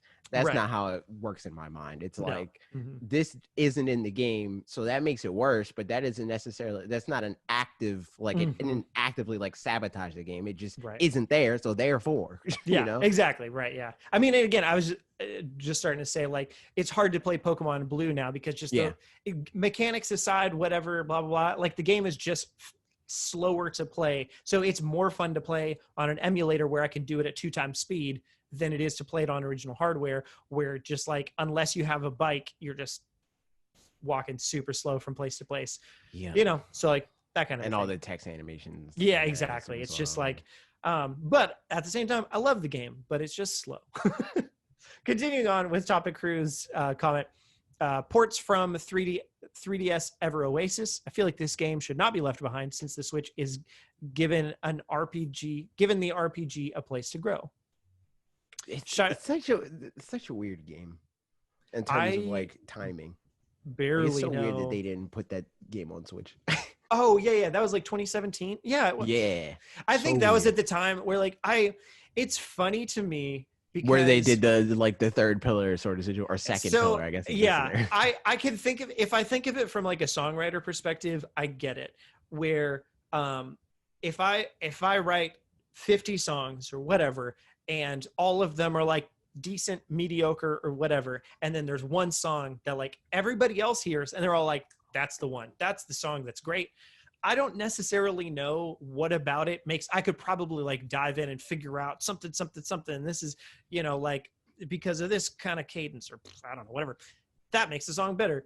But really, it's just that like it resonated more with everybody else than it did with me. And I feel like that was probably how Nintendo was feeling going into the Switch, where they were like, we're pretty confident that people are going to really like this, but it's possible that it's just going to be another console, and we've got to make sure that we have other 50 songs, you know, in the bank. And that was kind of what the 3DS was, where it's like, we're not going to drop the 3DS immediately because we just don't know how the Switch is going to turn out. But meanwhile, everybody else is looking at the Switch and like, no, you got it. Just don't worry about the other thing. It's done. Yeah, it's good. It's fine. It was just weird that they didn't like hedge their bets by being like, we're still going to make 3DS games, but these 3DS games are also going to be playable on Switch. You know, like that's the weird thing to me. It doesn't surprise me that they continue to make games for 3DS. It just surprises me that they didn't also make those same games. I mean, and they did right towards the end, and I wonder, no, I mean, I fully agree. I wonder how hard it would have been if they had the development budget and stuff like that to like Ever Oasis or whatever.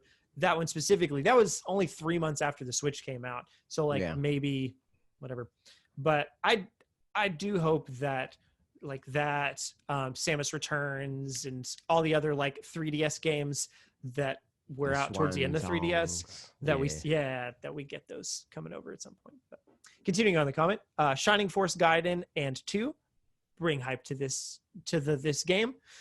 Summon Night, it was on your platform, never came in North America, but we get 5 and 6. I've never even heard of it. So yeah. And also which platform, I wonder. I don't know. We'll never find out. And Inazuma 11. I know Americans not really into soccer, but since the rise of anime, this can be given a second chance. Plus, it's a fun game. Yeah. That's good. So that's like anime soccer game, right? Anime soccer RPG looking situation. Yeah. And honestly, soccer is a lot bigger in the States than it used to be. I definitely remember it, like, because I was in France at the time of the World Cup what, 1999 or something. And I think that was like one of the first ones that the US got to like maybe the quarterfinals. And it was, and then since then it's, you know, gotten a lot more popular. They're like, we matter in this game. We can be the best in this too. But yeah, it was funny because at that time, I think, yeah, France won that one and it was a big deal and everybody loved things and blah, blah, blah. But it was funny because, yeah, America just like didn't really care about soccer. And then very quickly, as soon as America started doing a little bit okay, they were like, we're going to do it now. We matter. Now we can care about this sport. And last comment, this is from Trip Gould, who says, excellent vid. We sometimes forget that video games are, for the most part, intended for an audience that was not alive when most of us adults fell in love with games. Unlike film and television, where classics are still widely available, legally, for ongoing generations, video games from past generations are all but inaccessible to the current audience, except through illegal emulation, of course. It's true. It's true.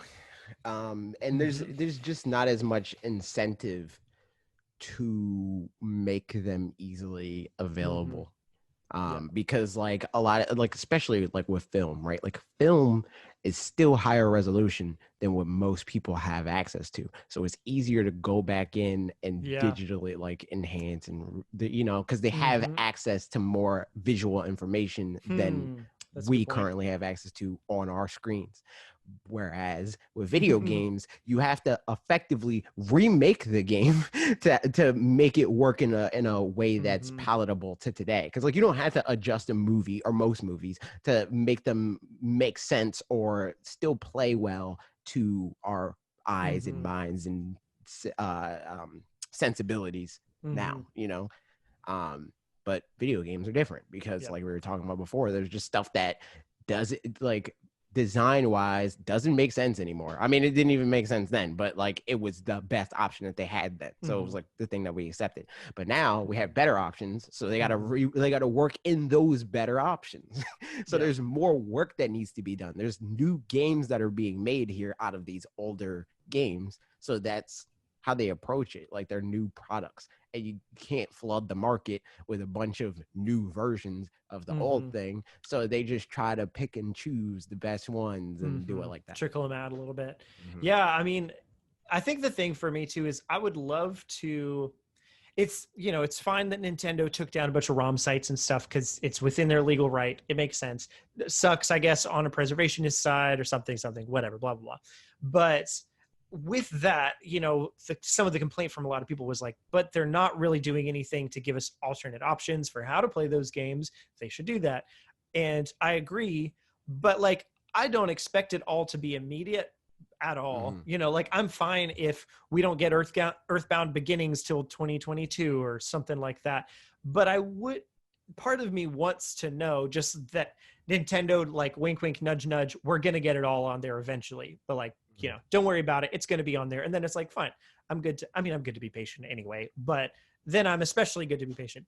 However, then I think on the flip side, for somebody with the exact opposite mentality, that could make them more impatient for it, because then it's like, well, okay, when's this next one coming in? Or it's a tricky thing PR wise, I think, to navigate some of that, because there's just so many different people in the world. And yeah, I don't know. It's PR, I think, is hard because we assume that everybody else thinks the way that we individually do, and they don't, as we see many times in all spheres of life. So yeah, I don't know. That's it. Golden Sun, you know, that's the takeaway. There it is. That's it from the comments from our videos. And now we've got the last segment, question and answers, also known as Q&A. And I'm going to make sure that there weren't any last minute questions. Twitter. Check Twitter. I just checked Twitter. Yep. I did the same. Good. So here we go. Here's some questions from YouTube community first. The Pagongi asks, what is one out of nowhere first party rep that you want in Smash?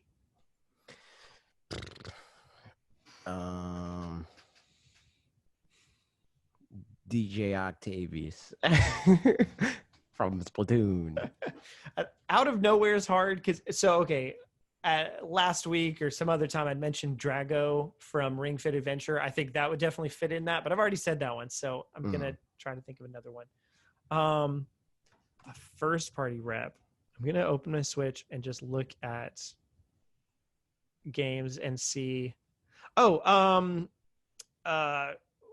Olivia from Paper Mario Origami King. That's the one. Oh yeah. I mean, cool. It would be out of nowhere. Freaking yep. Giant turtle. And did you ever finish that, by the way? No, I still need to. There's too many games. Dude. There's too many games. This is true. Yeah, so I'll say Olivia. There it is. Go Fish Goldfish says, I have a few Halloween related questions. Oh shoot. Have any personal fears affected your experience with the game? For example, spiders, heights, and there's some more questions, but we can do that one first. I don't really have any specific fears like that. Like, I don't have any like active fears that I think about outside of in the moment. You know, like if somebody freaking like held a gun up to my head, I'd be scared. You know, but I don't have like a fear of insert whatever. Yeah. You know. So no, not really. I remember when I was younger and I was playing Spyro, this freaking like I think he's like an ogre man. He like slammed something down. That used to scare me. I was like, oh shoot. And I think it was more so the noise that it made than like the monster itself. Yeah. But yeah, I think that's the only time I can remember like being scared and like still playing the game, but like anticipating being scared of that thing when I played it. I don't know that I've ever played. I don't think I've ever really been scared in games. I think it's just the kinds of games that I play just doesn't really happen. And like I know the Re-Deads or whatever in Ocarina of Time, a lot of people are like that was the scariest thing for me as a kid. And maybe I just didn't. I mean, I assume that's a part. I haven't played Ocarina of Time in forever. I assume that's a part of the game that you have to go to, and I feel like I remember interacting with them, but I don't remember being particularly scared of them, which seems weird, but maybe I just forgot about it. All that said, yeah, I don't really have a whole lot of memory. Probably. I don't have a whole lot of like you said, specific active. I don't like spiders. I don't like, some of those kinds of things, but not particularly scared of them. I think most of my fears instead are more like, I don't know, fear of being alone, not like literally alone, but like, grand scheme alone and those kinds of things. So, but I don't play a lot of games. Yes, existential fears is that's the ones. So, but yeah, as far as games wise, I just don't play a lot of games that touch on those very much. Continues on. What is the most recent game that you played that has scared you? Well, and then Spyro in 1996 or something like that. Yeah, let me see. Maybe I'm just forgetting something. Scared me. I'm looking just through my Switch now. It's funny because I remember watching a friend of mine play, I think Amnesia or something. Is that the one? If I remember right, that's the one where like you have a flashlight and there's monsters, but you either have you have a sanity meter or something. Yeah, no, that's Outlast. It's not Outlast. Well, it might the be one that I'm thinking Amnesia, of. I think is. Well, no, the sanity meter. Well, I don't know. A lot of people might. I do remember Outlast though. I actually might have did it. But I know the sanity meter is Eternal Darkness or whatever. Oh yeah, so I'm thinking of. But I don't know. Amnesia might have a sanity meter too. Yeah, maybe it was an Amnesia, but it was another one like that. I just looked up Amnesia instead of looking up Amnesia game. Amnesia: The Dark Descent. I think it is this one. You go into like your. Yes. Okay. Yeah. So this is the one I was thinking of. But yeah, obviously, like you said, those other games have it as well. I remember watching a friend of mine playing this, and he was like, dude, it's so scary and things. And I'm sure that it is. But watching it from a third person point of view, it's never scary. You can like so easily just like, ha, this does not scare me at all. But then as soon as you like sit down and start to play it, then it would be a lot more scary. So, but I never actually sat down and played it for more than like a minute, and I didn't have a lot invested. But I think with that kind of thing, the more you have invested in it, the more scary it is. If you want to be scared, it's easy to be scared of games like that. And but I'm way too cynical for games like that. Now I'm way too cynical for that game. I'm like, dude, you're like a freaking 360p texture. I'm not scared of you.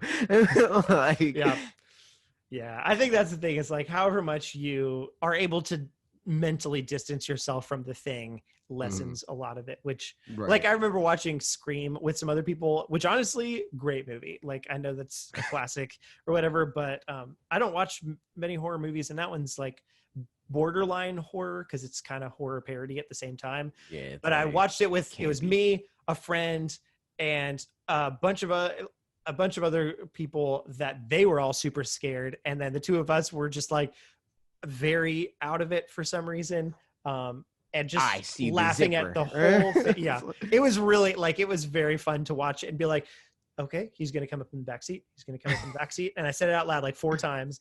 And then he came up out of the back seat. And then the girls that were with us all just like, ah! And it was very funny. We enjoyed it a lot. I remember laying in bed that night and being like, if Ghostface came up and stabbed me in the back and like murdered me, I'd kind of laugh right now because of just how ironic it is that I just laughed at the fact that it was a silly movie and now he's killing me in real life. Like, yeah. So irony. I don't know. There's that. Not to say that I wouldn't be scared by things if I actually watch scary things. But continuing on, he says, for me, without spoiling anything, there's a section in Hellblade where you're wading in water and sneaking past some creatures. I managed to get past it without dying. I do not know what I would do if I had to do that section over and over again. There it is. And any spooky game plans for tomorrow? Thanks as always. I'm going to play freaking Smash Brothers online, and that's always spooky. I'm gonna play Among Us tonight with a couple of friends for birthday hangs and stuff, and that's gonna be so spooky because we're all gonna die. Rip. So there it is. But yeah. Great all right, times. Continuing on. Pat Green, hello Pat, said, hi, do you have a plan to watch any specific Halloween movie this weekend, and did Parker have a happy birthday? Yeah, man, it was pretty good. It was kind of a weird birthday, but we're mostly doing the celebration stuff today. So yesterday was kind of just pretend like it's a normal day so that we can postpone it to today. And here we are. So things. Any specific Halloween movie? I think my wife very much enjoys spoopy things. So if nothing else, we'll probably at least watch the Scooby-Doo live action movie, which if you haven't seen it, it's so good. It's the same screenwriter from Guardians of the Galaxy. And originally it was was almost an R-rated movie. And then the whatever it's called, up top people were like, nah, we got to take all this stuff out. It was like, all right, but it's great. What about you? I don't watch movies. I'm bad at watching things. I already established this several times. I have no attention for that. John Anquist asked, you should discuss why Bob reviewing a Rumble Pack for a Nintendo Switch is a waste of both his and his viewers' time. Some people like that stuff, man. People like watching reviews for things, even if they're not particularly going to buy the thing. Because almost especially if they're not going to buy the thing, because like if it's not good, or if it is good and it's just something that's like, not for me, but I'm interested in learning about it, and well, there's an audience for that.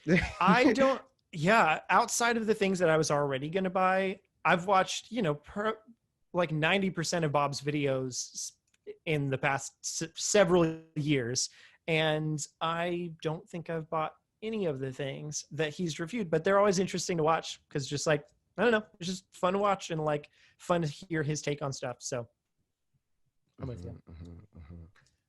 GJ Grapes Daniel says Halloween pranks. I don't know if you want us to talk about Halloween pranks or if that was the Halloween prank, was not asking a question. Either way, I'm down. What about you? Halloween pranks? Halloween pranks. Am I right? I got Halloween pranked once, or attempted, when I was how old was I? I was like 6. And I was Simba in a wagon, and my sister left me in the wagon. Oh no! At the spoopy house, and she hid and made me think she left me, but I was like, I don't care, dude. I'm Simba. like, like, what are you going to do to me? I'll freaking roar, dude. Uh-huh. I just remembered my scariest game memory for what it's worth. Oh, You ready? no. Yeah. I was playing Civilization 3. Oh, no. That sounds terrifying. So scary. I was playing Civ 3 and I was 10 or so. And as I was playing, it was like super quiet, just hanging out at my grandparents' house. And it's just like, the computer noise making the sounds. And then suddenly my sister had been crawling up very slowly behind me. And she's, 12 at this point? And then she just jumped out and was like, "Rah!" And because it was just so quiet, I was so focused, the jump scare and all that, I just like peed my pants practically, like was so scared. And then literally, and I don't understand this, I literally went and hid behind the door, I think more out of embarrassment than fear, because I knew nothing, it was just my sister jumped out at me, but I think I was just mad and didn't have a place to go. And I was so mad at her and yelled, like whatever, was like, you can't do that, and told my parents or something. But for like several months, maybe a year or whatever prior to that, I'd been doing that same thing to everybody else, like trying to jump out at them. And my mom was like, this is so annoying. Please stop doing this. I don't like it at all. So she did not yell at my sister. She was like, well, now you know what it feels like. And that was it. So that was my scariest game memory, was playing Civilization and having my sister scare me to death. I cried. My niece does that all the time, and it never scares me. Yeah, right. But she's like so mad.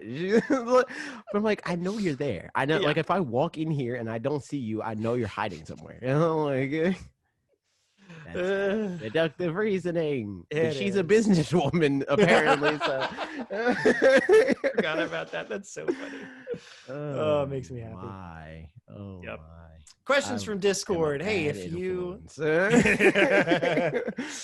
if you want to join our Discord, you should join our Discord. If you're listening to this, you probably already did, but I don't know. Mm-hmm. Cowboy asks, now that we are approaching November, what game do you think gets Game of the Year? What is the fanatixfour Game of the Year? And also, with the holidays coming up, do y'all have any specific games you extend to play during the holiday break / downtime? I'm thinking of Dragon Quest, which is in my backlog.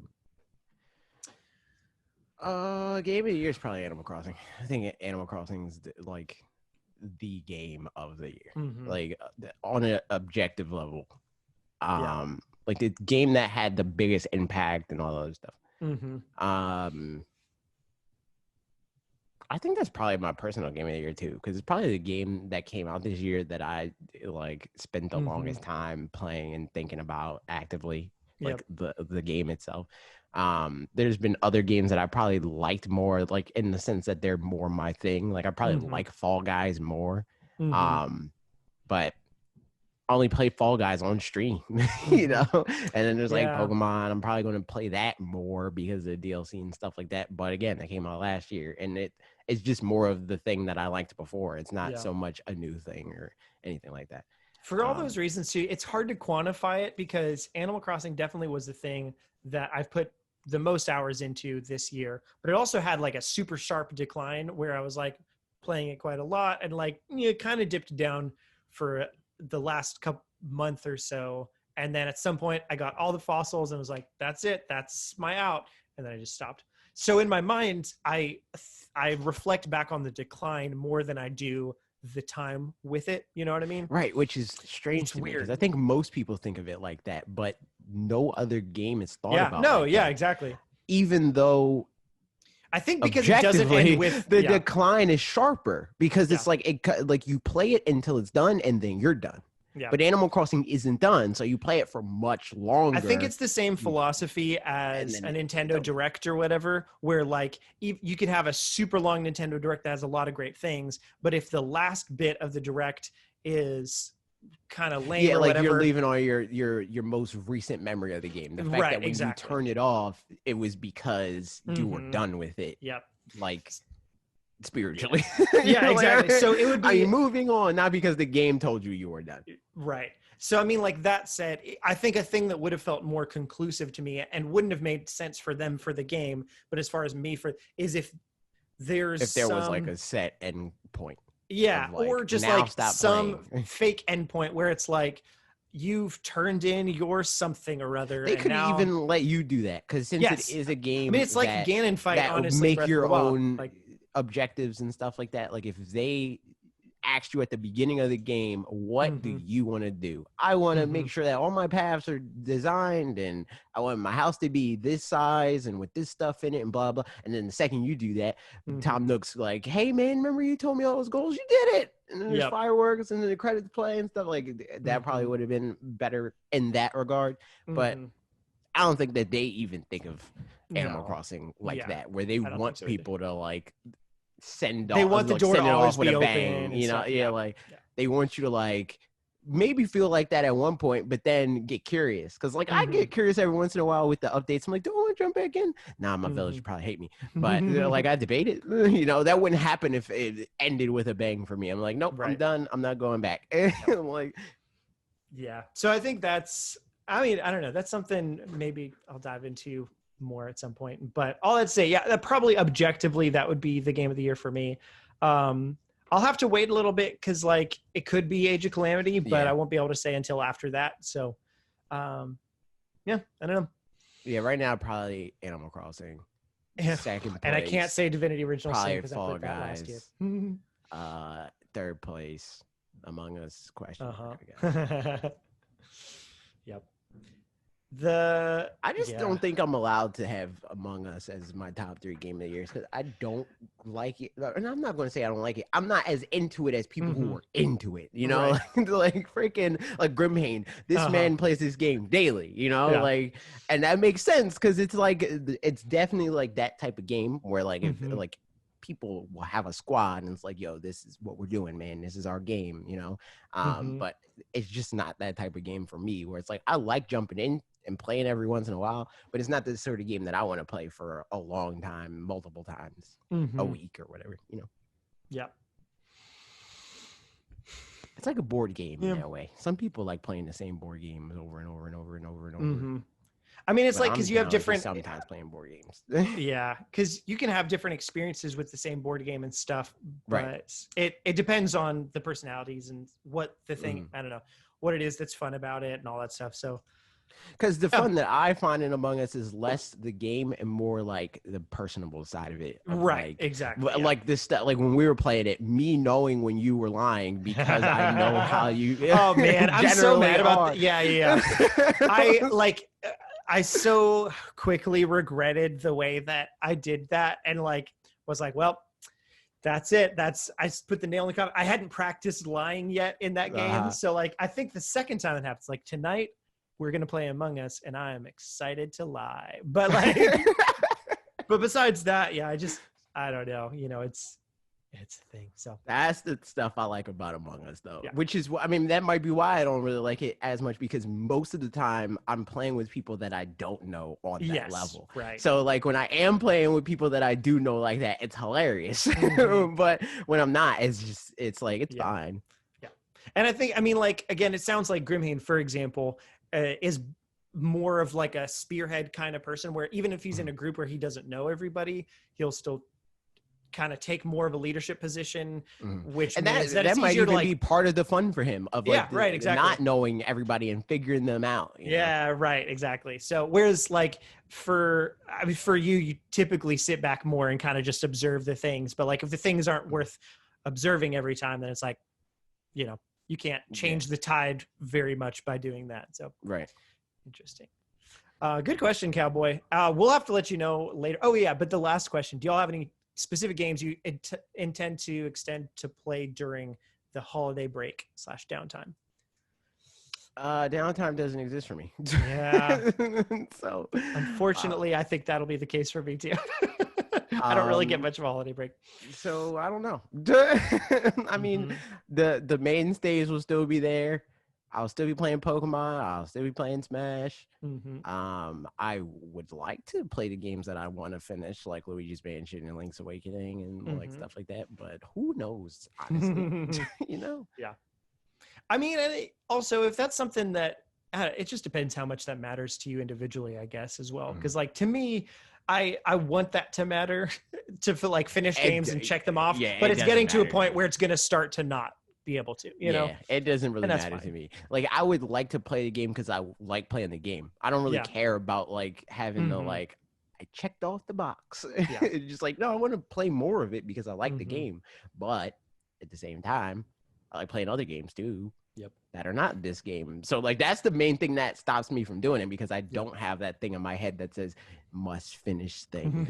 You know, like the reason why I finish games generally is because I just want to keep playing it more than I want to play other things. Like I played and finished Spider-Man on PlayStation 4 because that was the game I wanted to play most when it came out until I finished it. And then I think the interesting thing with the Switch too, and like, I don't know about your schedule specifically, but at least for my schedule, is the games that are more pick up and play, I just generally do a better job at finishing. 100%. Like I'm realizing with that's a big reason why I play Smash Brothers as much as I do, because it's so autopilot for me. Like it's like the polar opposite for how I feel a lot of people feel about Smash Brothers, because like for them it's like stressful and they're sweaty. like I'm gonna lose. But for me it's like it's the game I can play and turn my brain off and listen to podcasts and do whatever. So like that's a bit, and like there's no like definite like I have to be playing this for X amount of hours or whatever. It's like I can literally jump in and play one match on Elite Smash or do one tournament or play for a long time with friends in an arena, you know. And I think that's why I'm having a hard time with like Astral Chain, for example, is it's and like similarly I like the mechanics better consistently of a Xenoblade or whatever, but I have the same problem with those where like I could turn the game on and get right into playing, or I could turn the game on and have a 30-minute cutscene or 15-minute cutscene or something like that. Less so with Astral Chain specifically on the cutscene side. There are definitely a lot of cutscenes, but it's just that some of the gameplay is the kind of gameplay that I don't care as much about. But if I were playing in like 4-hour chunks, then it would take 4 or 5 4-hour chunks to beat the game. And all of the like parts of the game would get kind of washed out by the good parts that would be within that same play session. So it like, you know, tailors more nicely than playing it 30 times for little bits at a time, where I could have a whole session that I was like, well, I didn't enjoy any of that. So I think, but whereas I know, like, I'm pretty sure at least Max typically plays more the other way, where he plays like long chunks at a time, at least of certain games, or more often than I do, I'm pretty sure. So then he likes it more, and like reviewers will like it more for that reason too, because they'll play it lots that's how of they the play. time. They'll play it in two 12-hour chunks. So I think that's definitely, you know, comes in. And on that note, Youth Hurt asks, why is Call of Duty so addicting? Please discuss. I mean, I think, I don't care. I care zero about it, but if it's addicting to you, it's probably for the same, like, pick up and play kinds of reasons, that like you can feel like there was an arc within a very short play session. So then you can just like pop in real quick, do the thing that you're going to do and be like, there it was, that was a thing. Or like, I didn't go quite how I wanted, I'll get it next time, or I'll get it again right now. Something like that would be my guess. Also, if you're just like in thematically, you know, if that's just like this sort of thing that gets you hyped, like that's another part of it too, for sure. It's true. Interesting. Next question. Mega Man asks, now that the Crown Tundra is effectively done, what's next? 25. I don't know, remakes, I guess. But I'm thinking remakes. As well. Remakes. I'm honestly, I think Diamond and Pearl seems a little bit more likely to me than for next year than Let's Go Johto or whatever. Yeah, for sure. The only other thing that I like, it's definitely not the next gen, obviously, but the only other thing I could potentially see is that new Pokemon Snap really gets pushed out and they don't have a Pokemon RPG for next year. They just have new Pokemon Snap as the Pokemon game. I think they could. They could do that. I hope not, but I kind of hope so. I mean, mostly assuming that they do what I want them to do, being that they use that time for something rather than it doesn't even necessarily have to be like, use it to make the game or the next game that they make more grand or whatever, but just right. use it to work on the next thing rather than Yeah. just being like, all right, off year to, which I doubt they would do that, Right. like they're a company. They are a company. It's true. And they're not the ones developing it. Mhm. Bandai Namco are. So like if they use like if Mhm. they don't come out with a game next year, it's because they are developing the Yeah. next thing. Yeah. So I hope they do that, honestly. Mhm. Assuming that Pokemon Snap isn't a bad choice. Right. Yeah. Fingers crossed. Megman goes on to say, also Mars bars or Snickers bars. Mars bars are trash. Mars bars are different. They're here. Milky Ways or They're whatever Milky here. Ways. Yes. Yeah, they're garbage. I hate them. I like them. That's all. And also, again, for anybody who doesn't know, yeah, Mars bars in Europe are Milky Ways in the States.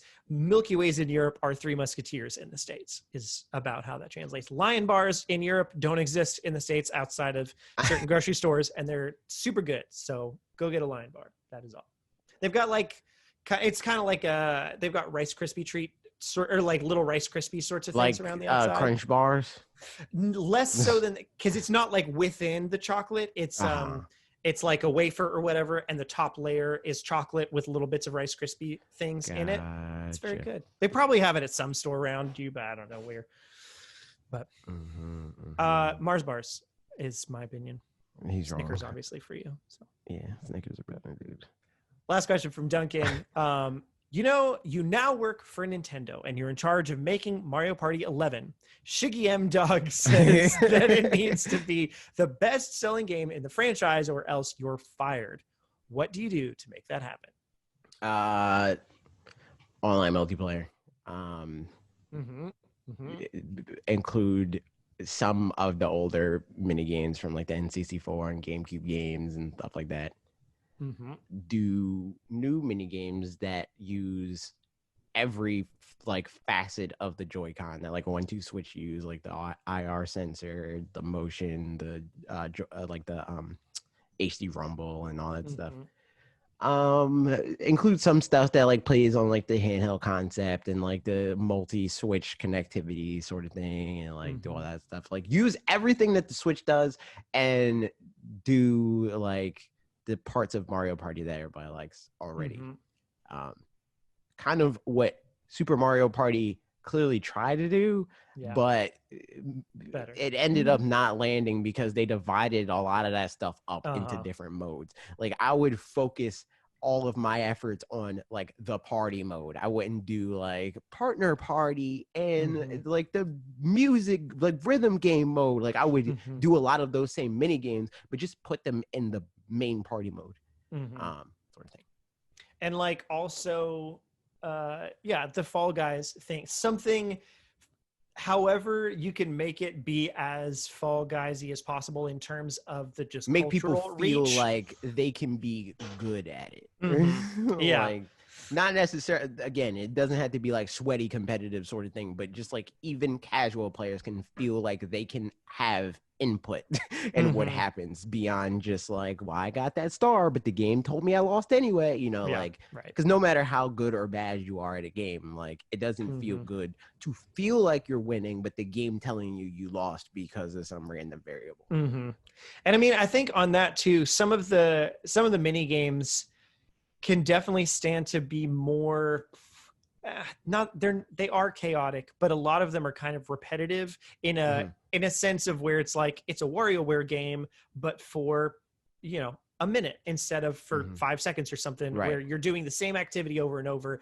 and it's like who can mash buttons for the longest for this amount of time, as opposed to like a more Fall Guys kind of thing where there's more variety by the end of the clock or something like that, which makes for just a much more easily shared moment that you could like grab the clip, put it on Twitter, and a lot of people watch it and react to it. But like the pie throwing mini games or whatever, like no, that's just not going to happen with those. Like nobody cares. It's fun to play, but it's not, as far as like selling more consoles, like nobody's going to sell more consoles because of a pie throwing mini game where it's like I got 12 this time and you only got 11. There it is. And that is all, everybody. That's all we've got for today. thank you for listening. Thank you for tuning in. I don't know. Do all the good things. Do all the things. Click the buttons. Follows. Subscribes. Twitch Prime. Watch Twitch. Twitch.tv/fanatixfour. Accurate. Goodbye. Bye.